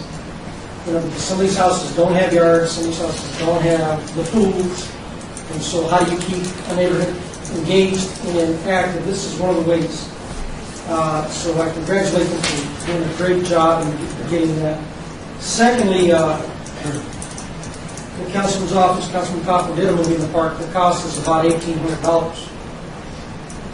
And so for the value that the charge that they're getting, it's really undervalued. So it's a great deal. And three other things that Absolutely. Floor is yours. Very good question. Why? That's a question that the city manager can only entertain, we have asked that question. Even the councilman's office has to pay city staff. Some city staff work certain hours. They told me, don't send them on overtime, don't send them during the hours. There's liability insurance, and legal counsel can attest to this. There's a lot of people involved in that, so I think that drives the price up. And with respect to waiving fees, I suspect anecdotally that if they do it for one, they have to do it for everybody. And so it becomes problematic for 6 wards to waive fees. I know the other wards are doing moves in parks, and so although they're paying back these fees, the fees are incremental. The value that this request is going to return is tremendous, because we want people, very selfish, we want people to buy houses in Ward 3, and they're affordable, they're maintainable, and so these events that are proposed really does drive that audience, that type of individual closer to downtown. As downtown develops more, people want to live closer to where they work as opposed to the outer areas, and so can't give you a very specific answer. That's a city manager answer, but I think overall, I think you get the gist of the anecdotal response. Yeah, it really is. I'm not sure if that solution is there just yet. I think all of the councilmen need to weigh in. I don't want to speak for them. They'll weigh in when the time is appropriate. But I would encourage the High Church Neighborhood Association and Melissa to continue their hard work. It really has brought more individuals to buy houses, live in those neighborhoods. It's cleaner, nicer, friendlier, more kids, and so the gentrification, the return to the inner city has really started to occur pretty well in this area. Thank you, Mr. Chairman.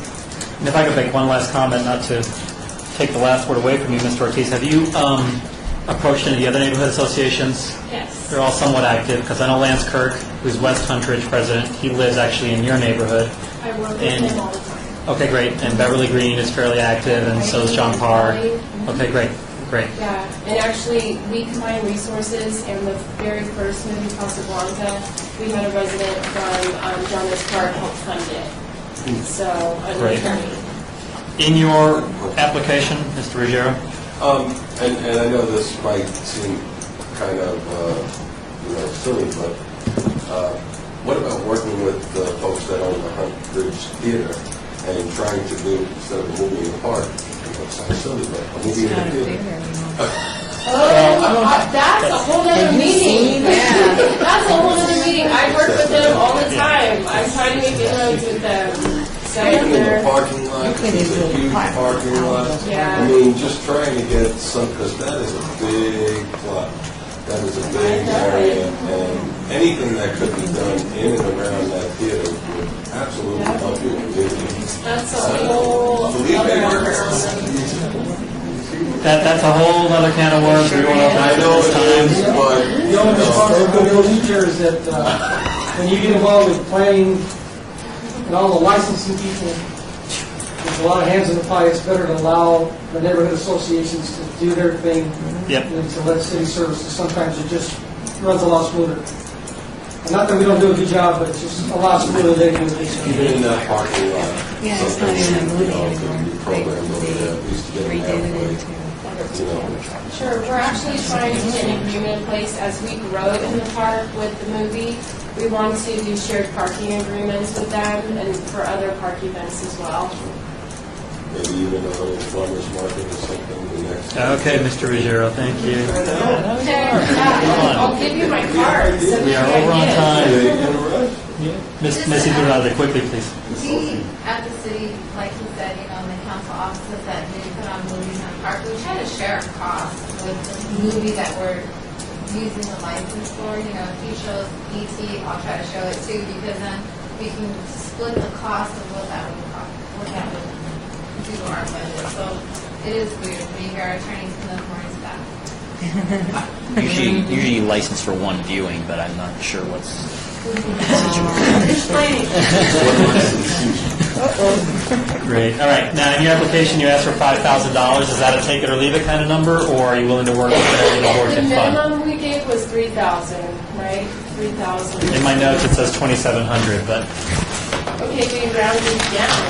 Yeah, I think we just And did it it's at it's just a pragmatic Yeah. question. We have X budget, and we've been asked for nearly double that. So Sure, we, understandable. No, it's a formula. It's 5,000 is per 6, so obviously as you reduce it, I would just chop off a movie and the related fees to it. sure. Great. Okay. Any questions for us? You like them? No, thank you for Okay. your time. Thanks for coming out today. Thank you. Should be about 2 weeks, we'll hear from Maria. Thanks so much, and thanks for letting us swap you around all. Sure. Thank you. All right. So that's what we yes, you saw the difference. Yeah, Terry explained to me. So we have Quail Estates now. I'm sorry, who? Quail Estates West. Quail Estates West. Yeah, Frank Some familiar Walpole. faces. Is this Jim? Is this Jim Overton? Okay. And these are past recipients of MPF grants? I believe you've been here before? Yes, we have. Okay, great. Well, just for the record, you have about 10 minutes, including your question and answer period. When you start your presentation, please speak your name, first name and last name, and your neighborhood association for the record, which is into that little microphone that's on your table. And whenever you're ready, please begin. I'm Frank Walthall. I'm the president of the Homeowners Association for Quail Estates West. Jim Overton, project leader of Quail West. Quail Estates West is a 55-plus age-restricted community comprised of 216 single-family units located at 2851 South Valley View Boulevard, basically between Sahara and Desert Inn. And we have a picture right there of an overview of the community. The Homeowners Association is governed by a 5-member board of directors. Overall, the community is an oasis in the desert, a quiet little adult gathering within the middle of an urban, multicultural community. First, Quail Estates West would like to say thank you to the Neighborhood Partners Review Board for assisting our community with projects in past years. We have remained focused on the safety and beautification within our community. Past projects include increased lighting and fencing. We have a picture of that. The planting of desert-friendly plants and the painting of our southern wall, which borders on Tara Avenue. This year, Quail Estates West is proposing another security safety project. The project also has an additional benefit of serving to beautify the community. Our north wall is used as a shortcut for teenagers going to Clark County High School, located just to our southwest. And this means that they must also jump the south or the west wall to exit. The process is reversed in the afternoon, so they start south and head north. But it's basically residents that have school-age children living to the north of us, cutting through the properties. Our proposal this year is to plant desert-friendly plants along the north wall. These plants include, we have a couple of pictures of the north wall. It's about 1,600 feet long. These plants include Somali acacia, desert spoon, Santa Cruz pyracanther, and oleander. We currently have some oleander, but these are also to supplement those so that they get up and sort of tend to keep people out. By first securing the north wall, hopefully there will be less of the benefit of trying to use it as a shortcut in either direction. Our community has organized a team of residents numbering about 25 who have volunteered to promote this project in various ways, from fundraising to safety meetings provided by Las Vegas Metropolitan Police Department. We anticipate our funding will come from donations, community dinners and breakfast, and other social activities. None of it comes from the HOA assessments. Quail Estates West sincerely appreciates your consideration in this endeavor. open for questions. Great, thank you very much. Mr. Green? Oh, sorry, Ward 1, looking at the wrong list. Ms. Frampton? It sounds like a good project. I was just wondering if no trespassing signs would help. We actually have those posted on the south wall. The north wall is private homes. There's one row of private homes between our north wall and, I forget the name of the street there. San Joaquin, I think. And most of those have their own fences and walls and dogs, and yet they still manage to come over. Don't ask me how they're getting through there, but they do. And that's what we deal with. I actually escorted one off the property the other day. Came over the fence. I happened to see him walking down the roadway, and I said, asked him where he came from. Oh, I came over the fence. I said, well, come on, you're going to walk out the front gate. But I'll be late for school. Son, that's not my problem. You need to get up earlier and find a new way to school. So, and he was very nice about it. He walked right out the front gate, and I showed him which way to go. And, but we'd prefer they didn't come over the gate, the wall in the first place. One, for fear of injury, and two, it terrifies the residents. Quite simply. Mr. Ortiz? Hello, Philippe Ortiz. Sorry, I might have missed. How many units or houses are residents? 216. Yes, sir. Will you be putting these plants on the inside of the north wall? On our inside of the north wall, yes. Okay, on your side of it, okay. Yes, sir. Great. And as I say, they will supplement and fill in the blanks between the existing Oleanders. Okay. And I'm not much of a horticulturist, so are any of these plants, are they spiny, are they thorny, is there a reason? Some of them are, Okay. yes.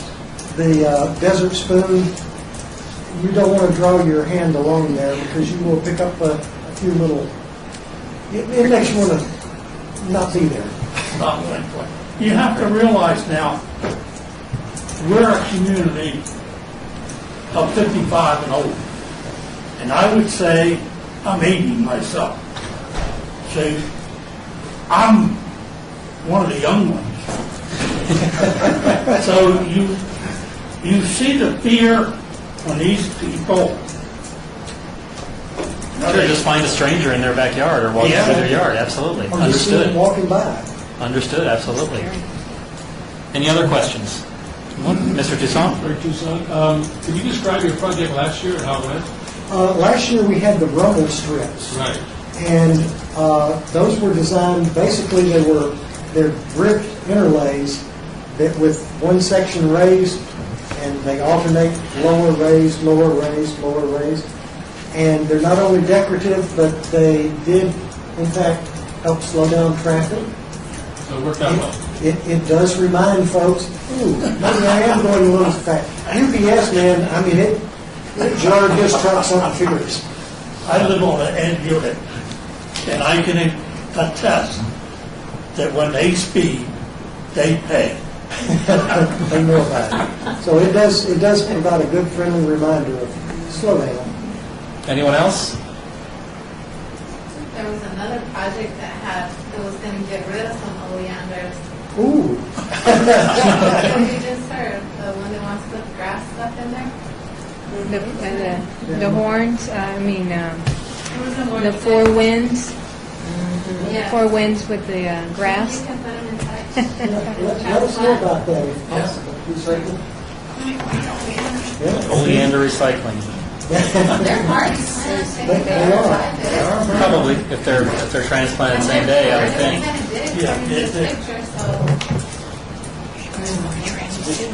Just depends on how big they are. If they're easily. They're dwarf oleanders, so in the pictures they look to be about 4 foot. Oh, you've got about a 7 foot fence. I don't know if they were one of the other. Well, we'll check on that for you. We appreciate it. Because it's possible I'm wrong. Apparently it happens often. Ms. Reed, on behalf of Ward 1. On behalf of Ward 1, I think that this is a really good project for you guys.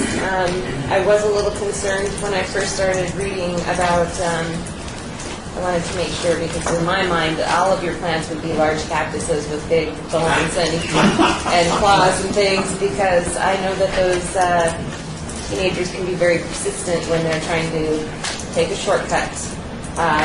But I think that you guys are going for beauty as well as deterrence, so I understand.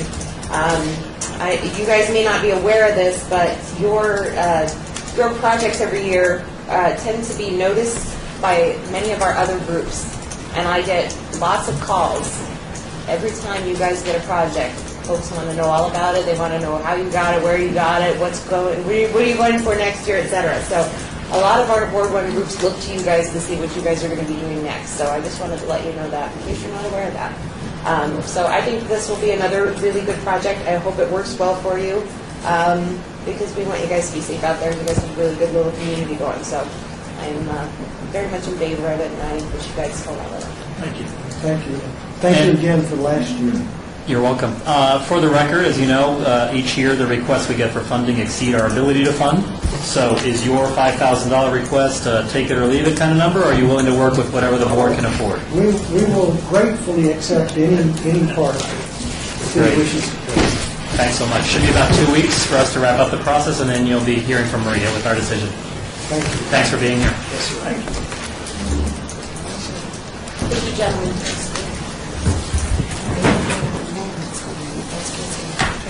Did I give you your card? No. You just have one?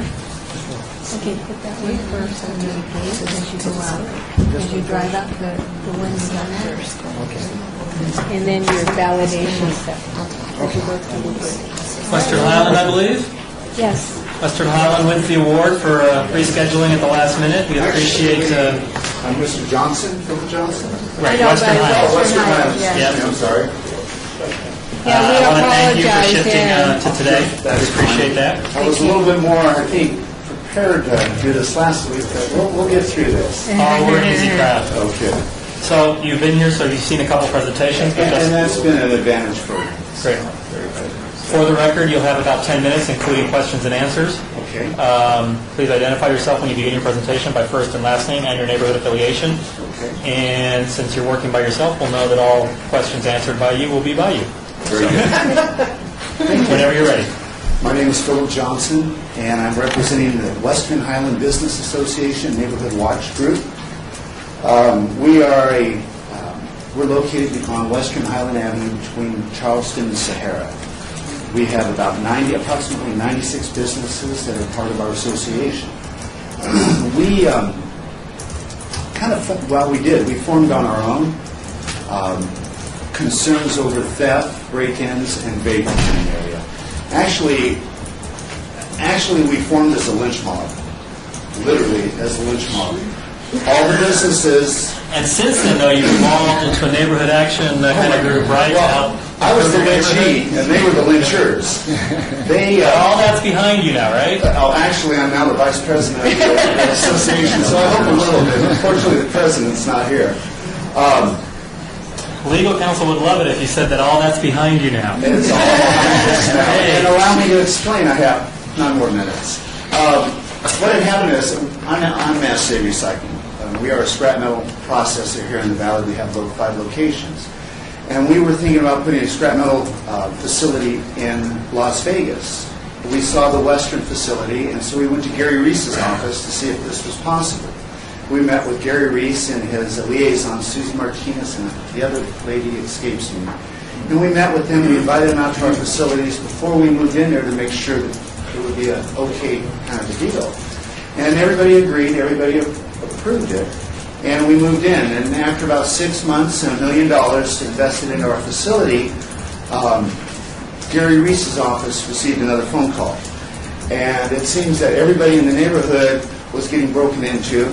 Things were being stolen out of their facilities, and it was our fault because we're scrap metal processors. So anything that was stolen that had any type of residual value as far as metal, it was our fault. So we decided to embrace their concerns and to invite everybody over to our facility. So we at first thought it was Renee Poole, who's the owner of Estates Liquidation, and a couple other businesses. And then right before the meeting, Susie called me and told me, no, there's going to be about 30 businesses there. And so sure enough, there were 38 business owners at our facility. And it was truly an angry group, They truly felt that because of our presence, everything in all the bad stuff that was happening was our fault. So after... If I may, what's the time frame of this? When this happened? Yeah, about what a year year was... and a half ago. Okay. About a year and a half ago. So we embraced everybody.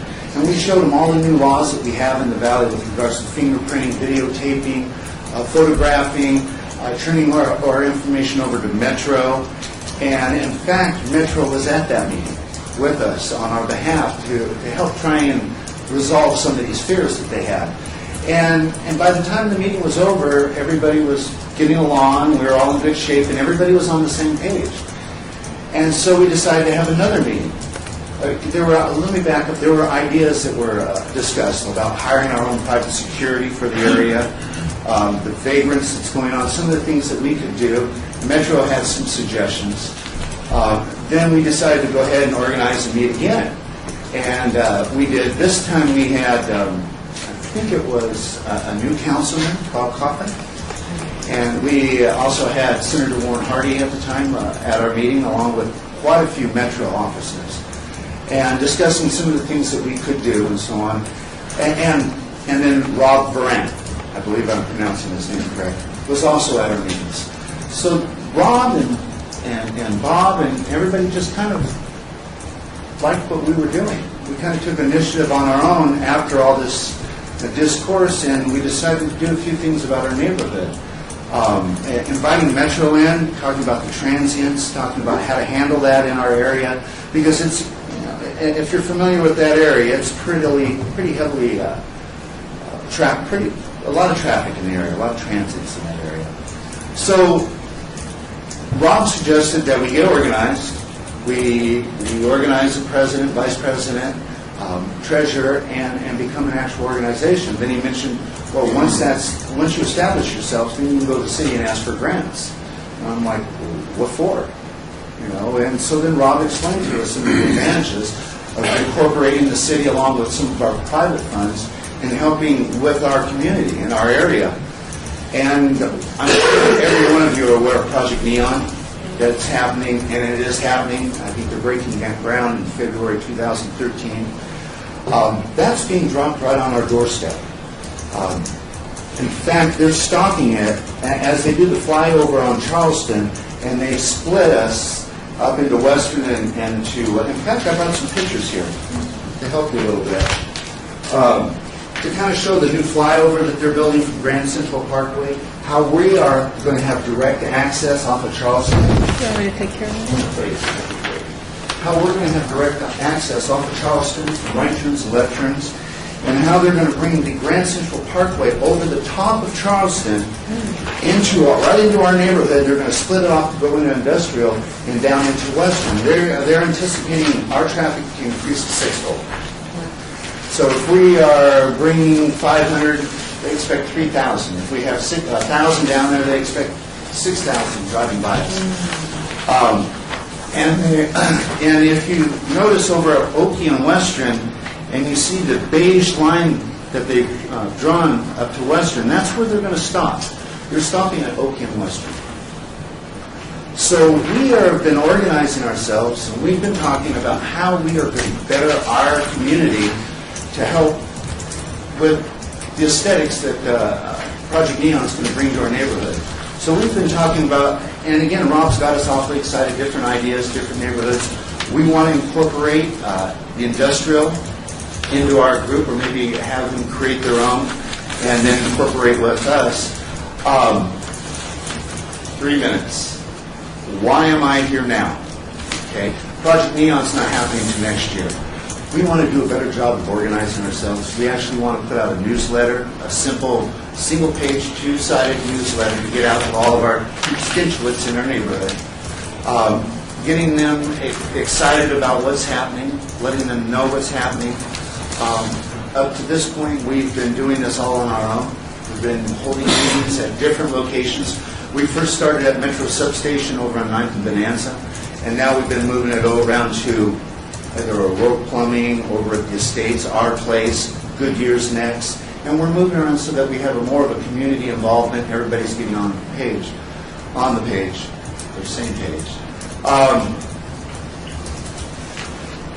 Have we ever received anything prior to this? No. We just newly organized. We have no prior history. We're looking at this as a multi-phase project. Hopefully this time, and again, everybody saw $5,000. They thought that that's what they were going to apply for.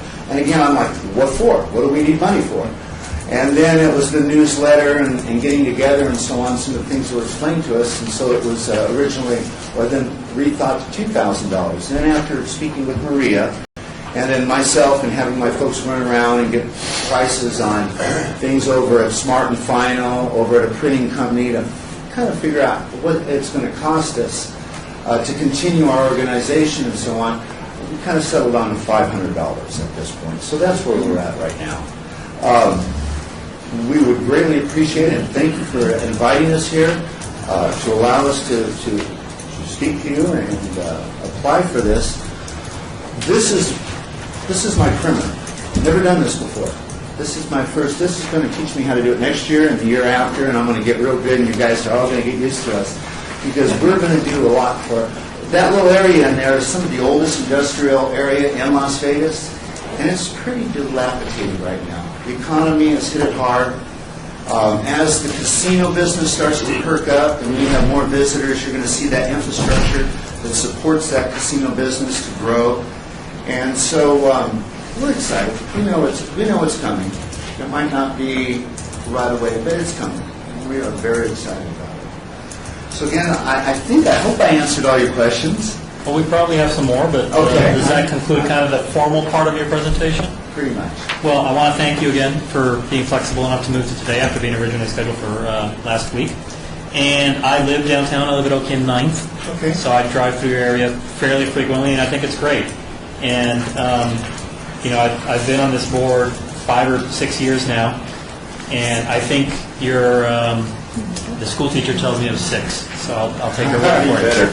I think you're going about this smart. You're starting with, I think most people on the board would agree that the communities that we see here frequently and that have the greatest success with their projects are the ones that already have good communication within their neighborhood. And I think starting with a newsletter is a great idea. It's going to let you know who wants to be involved and to what level. Some people just want to do something once a year. Some people want to do something once a month. So this will help you kind of game plan that, get you used to the process.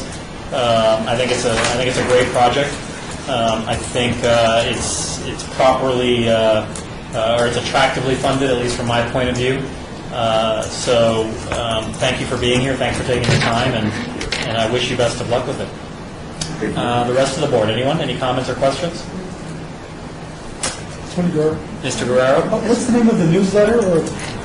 I'm sure it's going to be somewhere along the line of the Western Highland Business Association Neighborhood Watch newsletter, monthly newsletter, or quarterly, excuse me. Ms. Rampton? Renee Rampton. I want to commend you for doing it the way you're doing it. I have worked with a county commissioner who worked with a neighborhood area and the police. And it was very, very helpful. I encourage you to continue to have meetings and discuss common problems with your businesses. I think it'll be a great help. I know it was for them. Thank you very much, sir. Yes. Kimberly Reed, Ward 1. I would also suggest, you guys are in Ward 3, but that is really close to our Ward 1 border, and you're not too far from Fire Station 10 there, too. And I would introduce yourselves to the folks at the fire station as well. They work in that area a lot, and they would also probably be a good community partner for you guys in that neighborhood.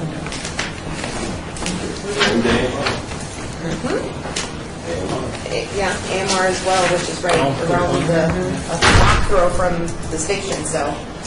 Okay. Thank you. Anyone else? Mr. Ortiz, on behalf of Ward 3. Yeah, Ward 3, it's a good project, because as a village, the freeway is getting changed, 14 billion, I think, or somewhere in the billions. And this is coming on this side because there's less houses, less intrusion. And as another gateway, that's not a term to throw around, it is a gateway, because that's where the traffic's going to be rerouted back to the downtown area. So it's good to see that the businesses are engaged, because they're going to be actively participating in the direction and the We are excited. beautification. So thank you. Thank you. Thank you again. Thank you again. Have a good night. Take us about 2 weeks to wrap up the process, at which point Maria will contact you and let you know what the board's decision is. Thank you very much. Thank you. Have a good evening. Park in the garage?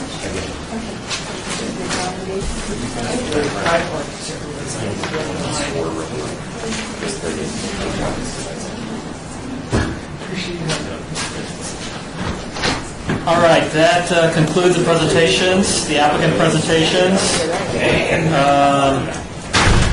Why don't we, before moving on to item number 6, take a 10-minute break? 10-minute break. We probably need a little bit more to score everything else, right? I don't know that everybody's put all the scores in. Have you been putting in the I just scores? have to do the presentations. I'm complete. I need to make one adjustment on mine.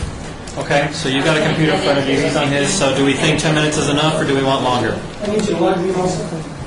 We're still on the record at the moment. Do we want 10 minutes, or do we want longer, please? Any thoughts? Longer if other people need to log in. Turns out automatic.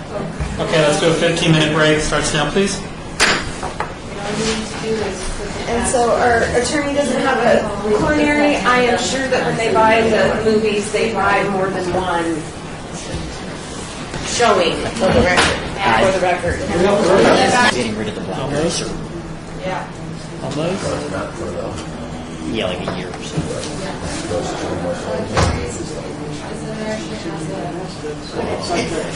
Everybody logged on? You logged out? All right, the September 24th meeting of the Neighborhood Partners Fund board is back in session. Moving on to item number 6, discussion for possible action regarding the scoring of Neighborhood Partners Fund grant program applications and funding recommendations. All right, so first, this being our first time using this software, we're going to have to muddle through this a little bit together. But first, at first blush, let me ask this of the whole board. Is there anyone who declined any project? Keep your hand up if you did. Anyone? Okay, if you have one project, was it just, how many projects did you decline, Mr. Ortiz? One. You declined one? Okay, and all other projects you approved? Yes. And everyone else on the board approved all projects? Correct? Yes. Not hearing otherwise, I'll assume that's Yeah. a yes? There was one that said uneligible. That's fine, I'm not talking about that one. I'm talking about the eligible ones. Yes, or Mr. Ortiz? Mr. Chair, actually, I entered 0. Is that the same as declining? No, by decline I mean where you went to your decision tab, Okay, or it asked for money. Did you click approve, decline, or abstain? I put approved, I didn't decline anything. Okay, great. So the entire board has approved all projects.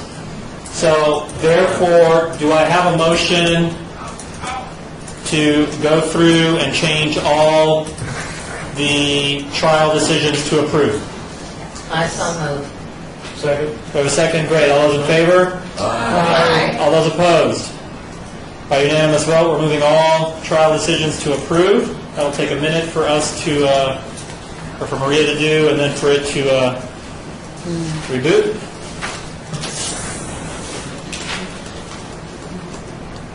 And then we'll be able to see where we're at. We'll start seeing some funding averages against what they requested. And we'll start making some decisions.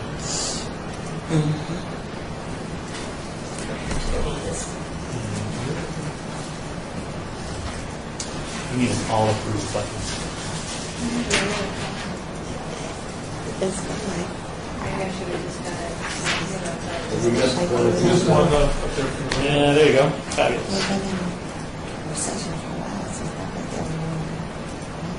All right. What was that red text? Let's refresh this page. That's 5.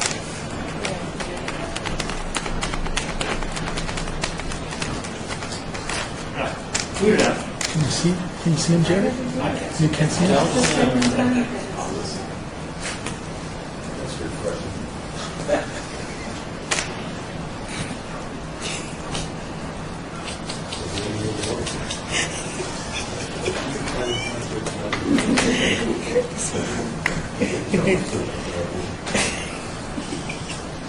Rolling a moment while Maria logs back in.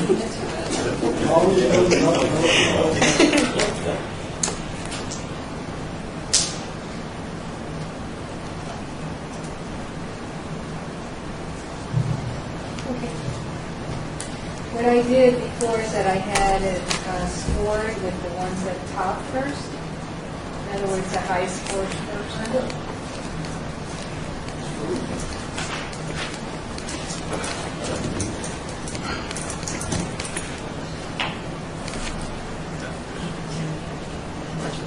Maria, is there any way to add up to see? There's no way to hide those columns. So No, but is there any way to see what the averages add up to? I mean, for all we know, with our averages, we've already, we're on budget. No, it's not like what we did before on my Excel sheet. Sorry. Well, can you scroll down to the bottom, please, and let's see, does it add up trial amounts? Yes, it adds. All right, if it adds up trial amounts, my suggestion would be that we simply take our averages, move them over to the trial amount, and see what that adds up to, and that gives us a starting spot for our funding. Here's the dilemma. We don't work with 380. We either do 400, 3,400, 3,300. I understand that. What I'm saying is if we at least move those trials over, let's say it adds up to, $68,000 is what we've given out on average, then we'll know that we need to come down 13. If it comes out at 55 or below, at least we know we're in the right neighborhood, and then we can just start adjusting everything to the nearest 100. She's rounded off the nearest $100. Oh, you can do that too, as you add them in, or round down to the nearest 100. Can you tell me what? Okay. See? And I can do that as well. No, I was just. That was my idea. Did anybody else have any other ideas? For a starting point, works for you? That's great. I ran out of ideas about an hour ago. Okay. That's being generous. Uh-oh. Thank you very much. I'm here all night. Go down columns, huh?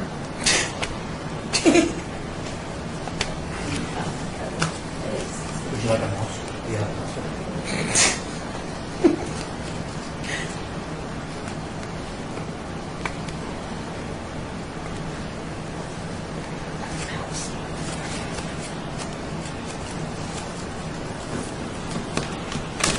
You have a nice button. Move the averages to the trial.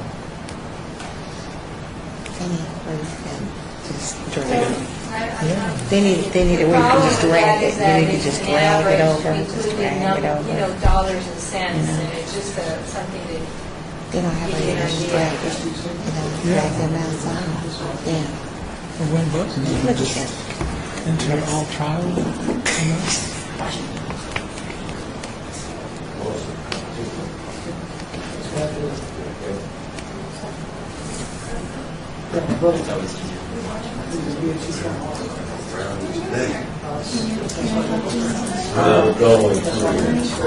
But if you like I did, stop at Richard. Lately I've been getting some donuts and saying I baked this morning. Stop playing. They eat them. You should come speak at my school. They're doing a speaker series for leadership. Cool. I'll call you. Set you up with the people, my people with your people. Cool. As long as he's not. I used to be there. I used to teach there. And then I'm at West Tech. Yes, What that's happens Southwest. for our neighbors though, when they Me, leave not us? There you. Right. Okay. I was at West.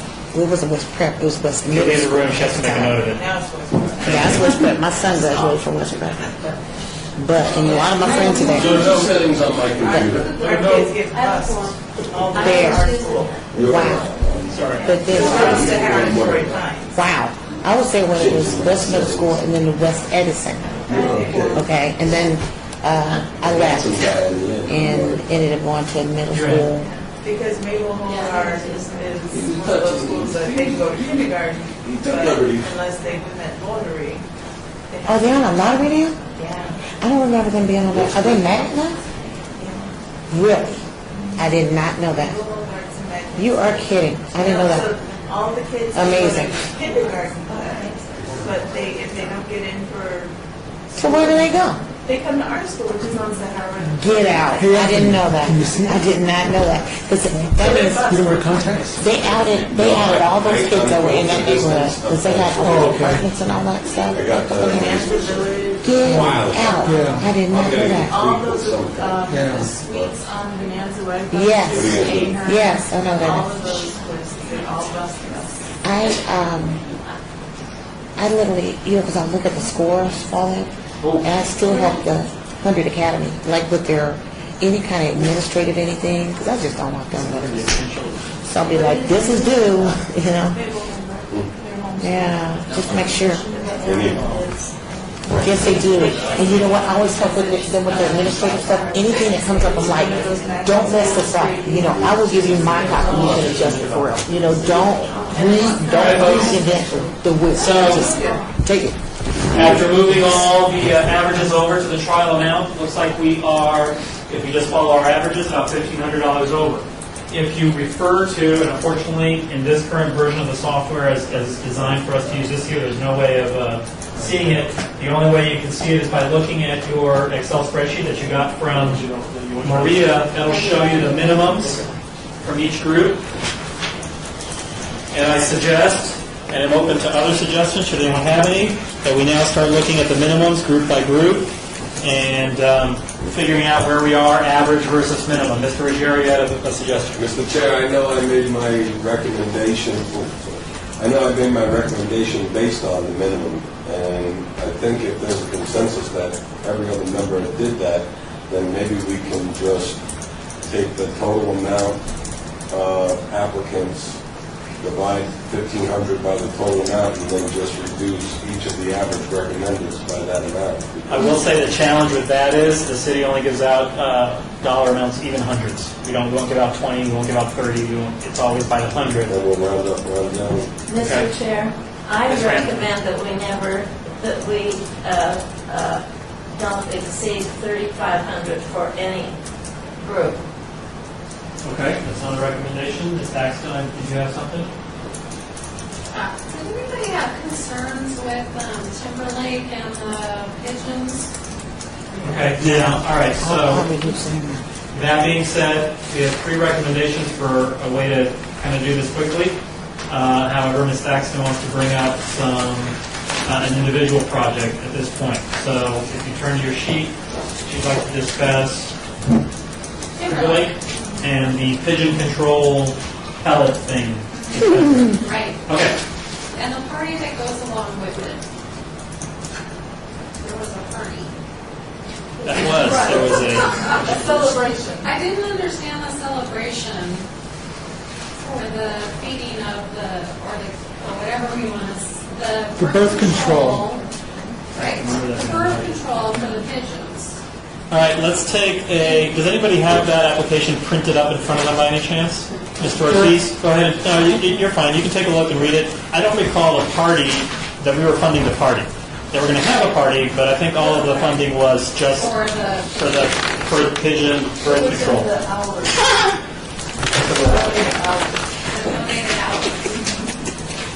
You know, if I may, because I worked with that lady for a while, the big concern is getting the word out to the rest of the people about what's going on, what the process is, working with the Department of Agriculture, going to the workshops, the presentation. So I don't remember anything in party. The only thing I remember was the food. However, one of the things that I did speak to her about is doing work during their board meetings to bring in speakers to teach people about what's happening, and also develop some sort of handout to tell people, please be careful about feeding. And so that's all I remember about those conversations. And I think the hours, the donated hours.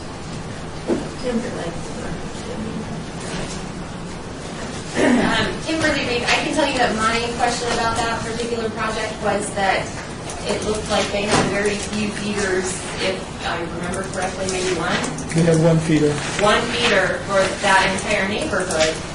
And I realized that, more than one pigeon can eat out of that one feeder, but the neighborhood was fairly big and spread out, and they were counting on, that one feeder affecting a large population of pigeons, and I'm just not sure how much bang for the buck that would be for one feeder. She said all the pigeons were in one area. Well, that there was primarily, Chairman Brown, as I recall, she said there was one common area, it was kind of an open area where there was a lot of pigeons. Right. And because this was a gradual thing, and the food itself, the pigeons would enjoy the food. They would never realize that it's not like a poison where all of a sudden they would go, oh my gosh, there's 20 of our friends dead, we're not going there anymore. That they just wouldn't realize that all of a sudden they couldn't lay eggs anymore. Right. And so that's why they were fine with it. I think also it was a cost issue. If I recall, the feeder itself, the device was a pretty expensive device, and their budget just didn't allow for more than one at this time. Did anybody, I'm sorry, Michelle Paxton, did anybody, and I'm at fault, I didn't look, but did anybody look at the research as far as, have they found that it actually works? I mean, I know it's not a permanent fix, so we feed them now, they have birth control now, that they can come back in 30 days and... As long as, the only thing I saw was literature from the manufacturer, and it said that as long as they keep eating, they'll keep not being fertile. If you take the feed away, over time, it didn't specify how much time, they would eventually be able to breed again. And Kimberly Reed, that according to her, that the applicant, that the county and Henderson are currently using it and having success with it. Oh yeah, that's right. Yeah, I did a Google search on it, and it seemed to me like that was about as good. And if I may, Chair, it's Maria Castillo Couch. The only reason they went with this was because the Department of Agriculture, that's the typical agency that we call when there's issues with pigeons, the staff recommended that they use this ovulation, it's a reproductive change type of feed. So we're going, my only involvement was in knowing who to call. Just like when we had rat infestations and palm trees, Ward 1, we had to deal with that. You call Department of Agriculture, the health district, and then they make recommendations so we kind of follow. But it's a complete, it's not only feeding the pigeons, but then finding out who the culprits are that are either hand feeding the pigeons, or they allow for water and food to be outside where the pigeons can survive. Mr. Chair, Greg Toussaint? Yes, sir.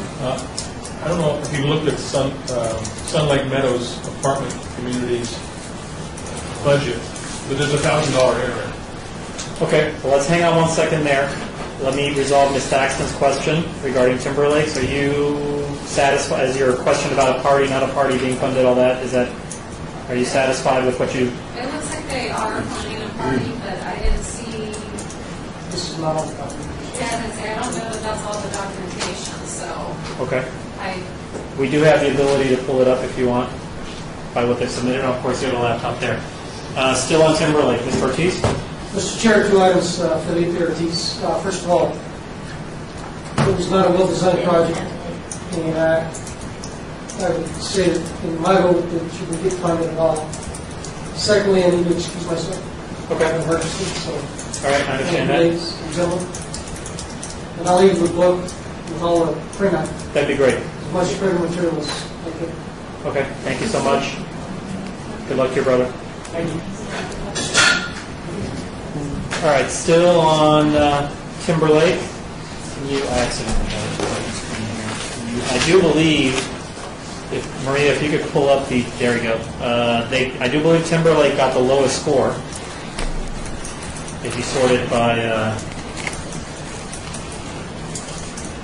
Cume score, I think they were at the bottom. Kimberly, the problem is that a lot of the money for their project, aside from the feeder, were the actual bags of feed. This is going to be a project that's going to need to be continually, they're going to need to keep feeding in order for it to be successful. Right. So if we cut down on the money that they're given, that's going to be less bags of feed, and therefore it's probably not going to be successful. So this is probably either going to be a project we need to not fund or fully fund. Funding it halfway is probably going to guarantee that it fits. And then we've lost our investment on the feeder. Got it. Mr. Green? Jerry Green. Just in defense of Timberlake, I know it's a different project, but this is a community that's been before us multiple times before. They're an active community. They have tried to keep the different projects going, the surveillance cameras. There's been 3 or 4 from this group. I don't want to, I'm trying to, but they're active, and I'd like to see them stay active and continue doing projects and keeping their community going. To me, that makes a difference. I don't think we have to worry about that community being active. I understand. Well, and I understand Ms. Reed's point, though. I mean, if we just fund the feeder but not the feed, what's... And I believe, and I don't want to state, without facts, Michelle Baxton, is that they do have a person that's actually feeding within the community, so.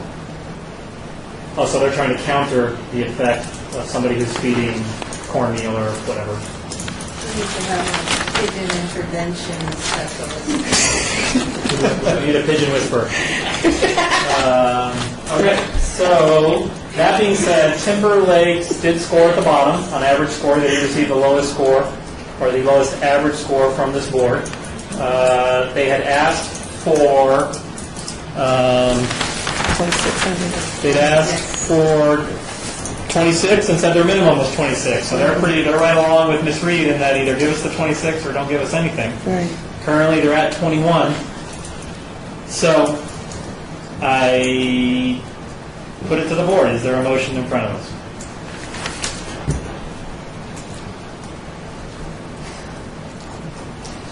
My motion is to not fund this project. Do I hear a second? AJ Powell, second. Okay, Paul, second that. Let's put it to a vote, please, on a decision to not fund the Timberlake HOA pigeon feeding project at all. All those in favor of not funding, say aye. Aye. I've heard. Oh, let's do hands instead. Great. All those in favor of not funding the HOA pigeon project, please raise your hand off the table. Nice and high so we can count. I count 1, 2, 3, 4, 5, 6, 7. All those opposed to the motion of not funding this project, please raise your hand.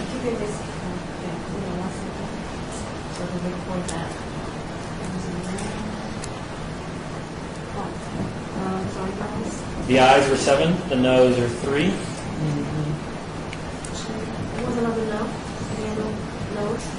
Myself, Ms. Rampton, and Ms. Reed are the noes.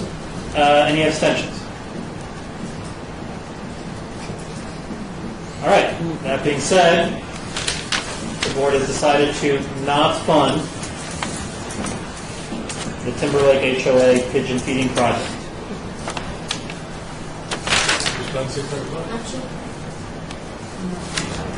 The result is we now have a $600 pending surplus.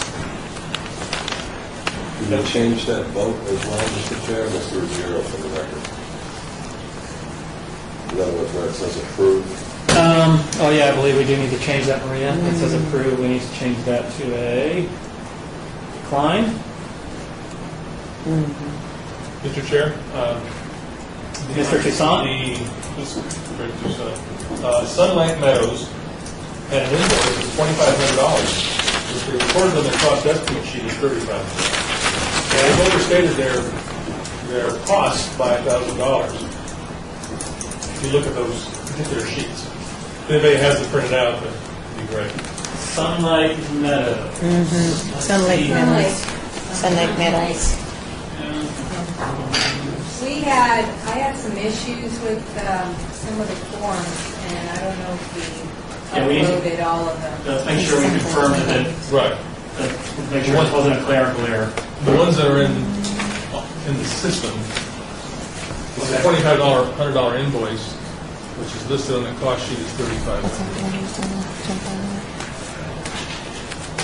Sunlight Meadows is what ward, please? 3. Thank you. Which document was it there?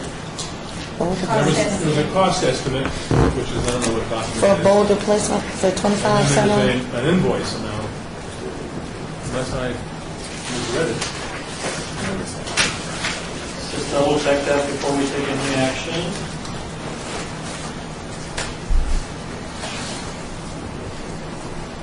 Grand total 2571.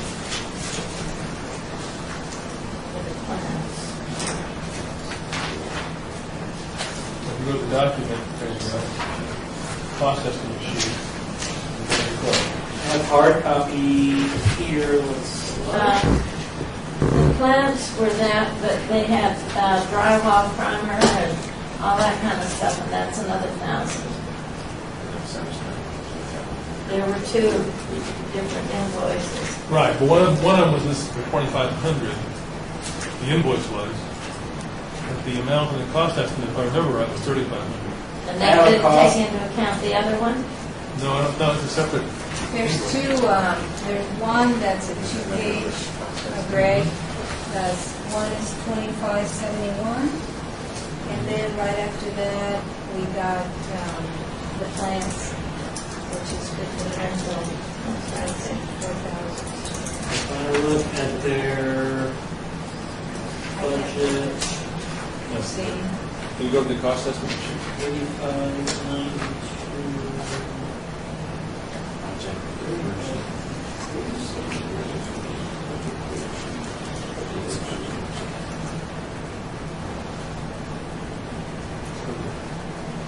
Sunlight, and click on the forms. Yeah, I just thought I just had it. And you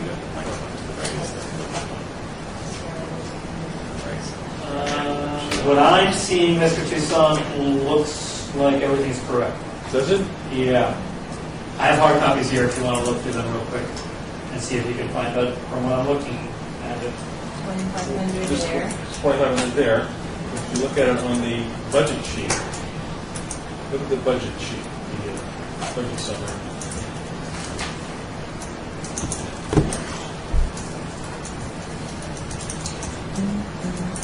Scroll down.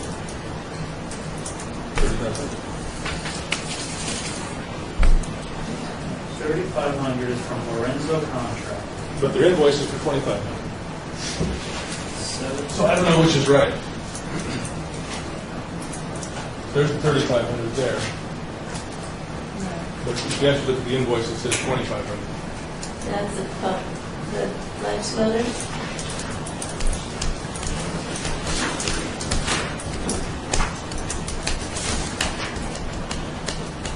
You are correct, sir. Mr. Toussaint is correct, it looks like. The invoice from Lorenzo Ramirez dated August 15th of 2012 from Lorenzo Ramirez Roofing says total $2,500. We move to their budget summary. They list that item as $3,500.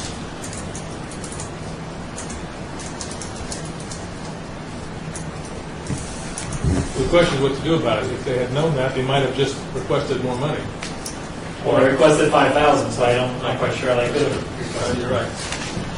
Although, it never hurts to ask, I suppose. Maybe they would have put in less. I guess they would have donated less from their association. It's entirely possible. I'm going to run not with the summary, but with the value of the actual invoices.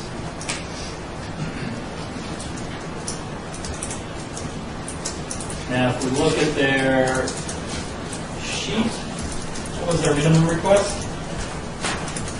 4,500. 45, okay. What are we granting them at the moment? At the moment, we are at, You can see in something.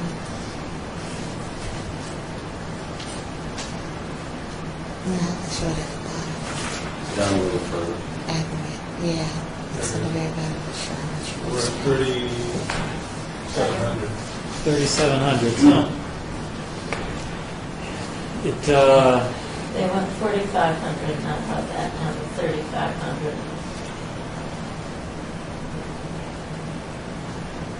Because I don't go to 3,500. Sure. So they're asking for 45, we currently have averaged them out to 37, or currently awarding them 37 since we're now below our threshold. Do I have a motion before me? What's the motion? Is there a motion? At this point, it was just a discussion and observation of a math error. Well, I guess I would say that if they wanted, they asked for 5,000, they probably only needed 4,000. If this had been a $4,000 request, what would we have reduced it to? Well, if they asked for 5 and said the minimum was 45, we could assume that if they got, or if they asked for 4, the minimum would have been 35. I mean, to you, I move that we recommend 3,500. Is there a second? The motion is to fund the Sun Lake Meadows Apartments lot beautification program at $3,500. Is there a second? I'll second. Mr. Toussaint has seconded. Whenever you're ready, Madam Clerk. All those in favor, raise your hand. That is a unanimous vote for 3,500. Now, if I do my mental math right and we scroll down, that means we now have a surplus of $800. Mr. Chair, Mr. Ruggiero. are there any members that felt a project should have been fully funded? And if so, which one? That's a good question. Mr. Ruggiero's question is, are there any members who felt that any project should have been fully funded per their max request? I'm assuming you mean their max request, or do you mean their minimum request? Their max? Whichever. All right, let's say max for now. Should be funded more than the minimum. Which ones had some more benefit? Community benefit? Ms. Reed, did you have any? I know it's subjective. Yeah, you know what, I would suggest Jamestown Towers. Look at that too. They really were feeling low. It is very low. Seniors don't have a whole lot. All right, so real quick, Ms. Saxton, do you have a favorite that you would wish to fund fully? I have the Jamestown project as well. Okay. Mr. Toussaint also said Jamestown. Ms. Holmes? I know. Okay. Westchester Manor HOA. Westchester, all right, we're just doing a quick little straw poll here. Ms. Frampton, did you have a favorite that you wanted to fund fully? Jamestown. No. Okay. Mr. Ruggiero? Was that the one with the harnesses? Jamestown was the exercise equipment, the new exercise equipment. I want the Westchester one with the harnesses. Okay, great. So, Mr. Green? I would go with Westchester. Okay. Ms. Powell? I like the Las Vegas Arts District Neighborhood Association. Okay. Mr. Guerrero? No, I gave them James Downs and Westchester the full amount. I'll go with the James Downs Towers. Okay, so just from a little straw poll, Jamestown is, we've only mentioned 2 projects so far. Jamestown was mentioned more than Westchester, so let's just take a quick look at Jamestown. Okay, Woodward Earl was the other one that was the dishwasher. Yes. That's the one That's pretty close though. It's only $100 below their request. Correct. Not so bad. Westchester sidewalk safety, Jamestown requested 46. Can anyone tell me what their minimum? Jamestown, what was it? 28. And the reason for that was that that's the equipment and the rest is the flooring. So you need the whole amount in order to buy the flooring. It's like $1,800. Flooring was They either need 27 7, or they need, So this only gives them like one equipment. they don't have too much space, I think, They have 3 equipment. Actually, Mr. Ruggiero? they had 2 treadmills. So if they had 1 treadmill, 1 elliptical, and 1 workout station, because when I looked at that, No, I know what they request, I know what they asked for, but I'm wondering with that 28, was that only gonna get them the floor and like one equipment? No, I believe the 28 got them the machines. Just the machine, The okay. rest, they need all of the rest to get the flooring. that floor was expensive. Yeah. Yes, it was. So, and the minimum was, I'm sorry, again, 28? 28, yeah. And they're currently, they have averaged out to 29.41, we rounded it up to 3. Do I have a motion before me? It's like, they can't use it too much. That's what I'm, do I have a motion before me regarding the 3,000? Well, it sounds like we need to go back down to 28, so my motion is 28. And your name is? Michelle Baxton. Thanks. Do I have a second? I'll second that. Kimberly Reed seconds. All those in favor of moving the funding for the Jamestown Towers Resident Council, their workout equipment, the recommended funding from $3,000 to $2,800, please raise your hand. Mr. Toussaint, myself. Okay, good. Great. That is a unanimous vote. That wasn't Chair? One opposed. I'm sorry? It wasn't unanimous. You were opposed. I apologize. Okay. For the record, let's vote again. All those in favor of moving 3,000 to 2,800, raise your hand. 1, 2, 3, 4, 5, 6, 7, 8, 9 in favor. All those opposed? Thank you. Any abstentions? Thank you. Maria? I did want to say that you, I think you said it already, have that thousands, is you that were right? ordering 2 treadmills, 1 upright exercise, 1 track, and 1 Yukon Fitness Raptor. I don't know what that is. And those, all of those were like $2,800. And then the rubber gym tiles were almost $1,800. So that would have made it 46. All right. Yeah. Confirm, I'm looking it up. I'd like to make a motion. Mr. Ruggiero? The Rulon Earl, I think, should be increased from 1,400 to what they requested for all the training classes, the 1,500 they requested. There you go. Top? Oh, there. Mr. Ruggiero, since it's your motion, could you please refresh our memory of what they're doing? They're putting appliances, new appliances in their community center. Dishwasher and so on and so forth? Okay, great. So I heard Mr. Ruggiero's motion. Was there a second? Ms. Frampton seconded? Great. Can we put that to a vote, please? All those in favor of raising Rulon Earl from 1,400 to 1,500, please raise your hand. And I see 1, 2, 3, 4, 5, 6, 7, 8, 9, 10. That is a unanimous vote. So we have done that. Okay, that leaves us with a $900 surplus. Are the three needy projects you get $200 to get out of here?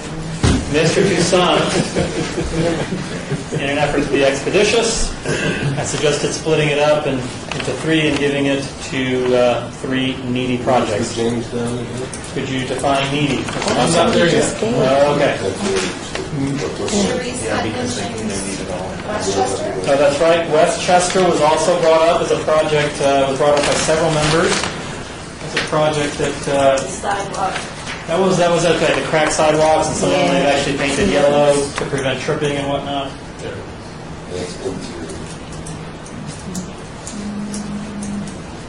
Westchester Manor asked for 3,500. Can anyone tell me what their minimum was? 2,000. 2,000, and they're currently at 2,300.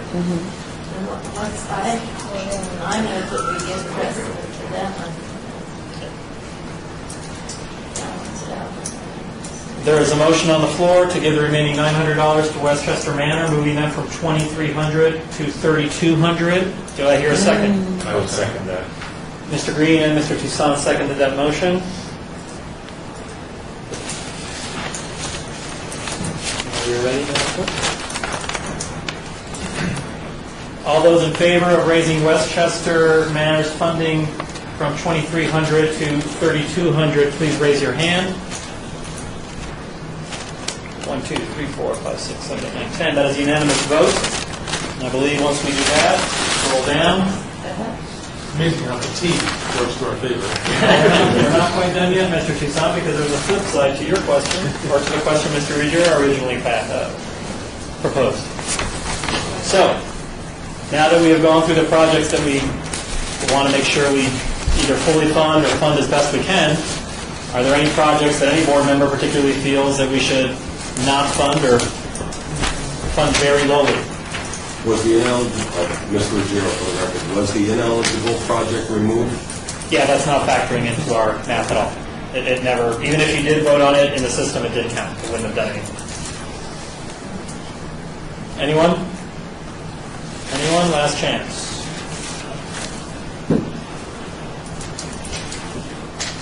That being said, item number 6 on our agenda, the funding recommendations for the Neighborhood Partners Fund applications is complete.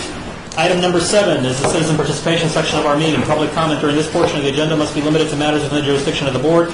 No subject may be acted upon by the board unless that subject is already on the agenda and is scheduled for action. If you wish to be heard, give your name for the record. The amount of discussion of any single subject, as well as the amount of any time any single speaker is allowed, may be limited.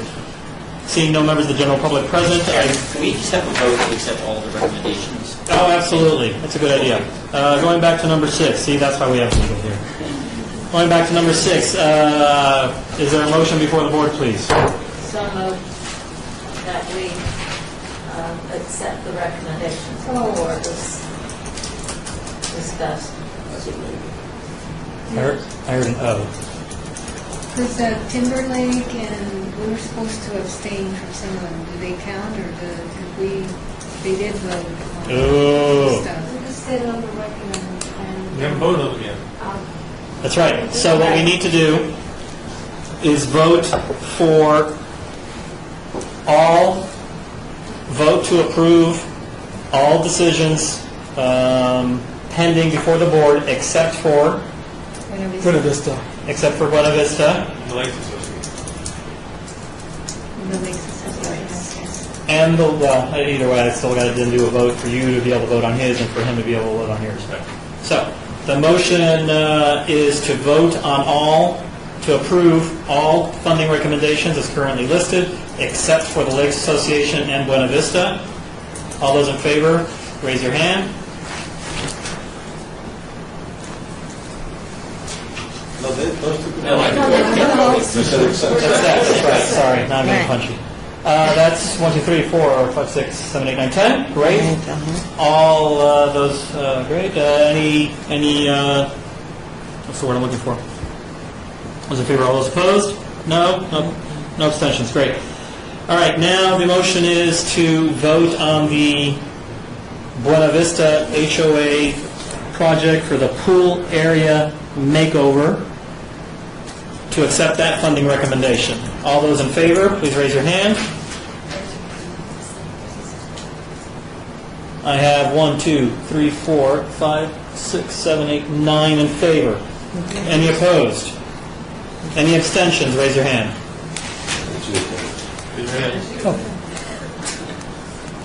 Great, so moved. And now the motion is to vote for approval of the funding recommendation for the Lakes Association 2012 Festival of Lights. Mr. Chair, can I get an opinion from the attorney? I live in the Lakes and am a member of their architectural review. I would abstain. Okay. Great. So the motion is to vote for approving the funding recommendation for the Lakes Association 2012 Festival of Lights. All those in favor, raise your hand. 2, 3, 4, 5, 6, 7. I have 8 in favor. All those opposed, raise your hand. I have none in opposition. All those abstaining, raise your hand. I have 2 abstentions, Mr. Toussaint and Mr. Ruggiero. Just to clarify, if you were just a member of the association, that'd be fine. Your affiliation with the park and your connections with board members just creates Along with Vice President. Great, so that will conclude item number 6. Let's move on to number 7, citizen participation. Would you like me to read that again, Mr. Counselor? Are we good? Okay, seeing no members of the public present, item number 7 is now concluded, and that adjourns this meeting.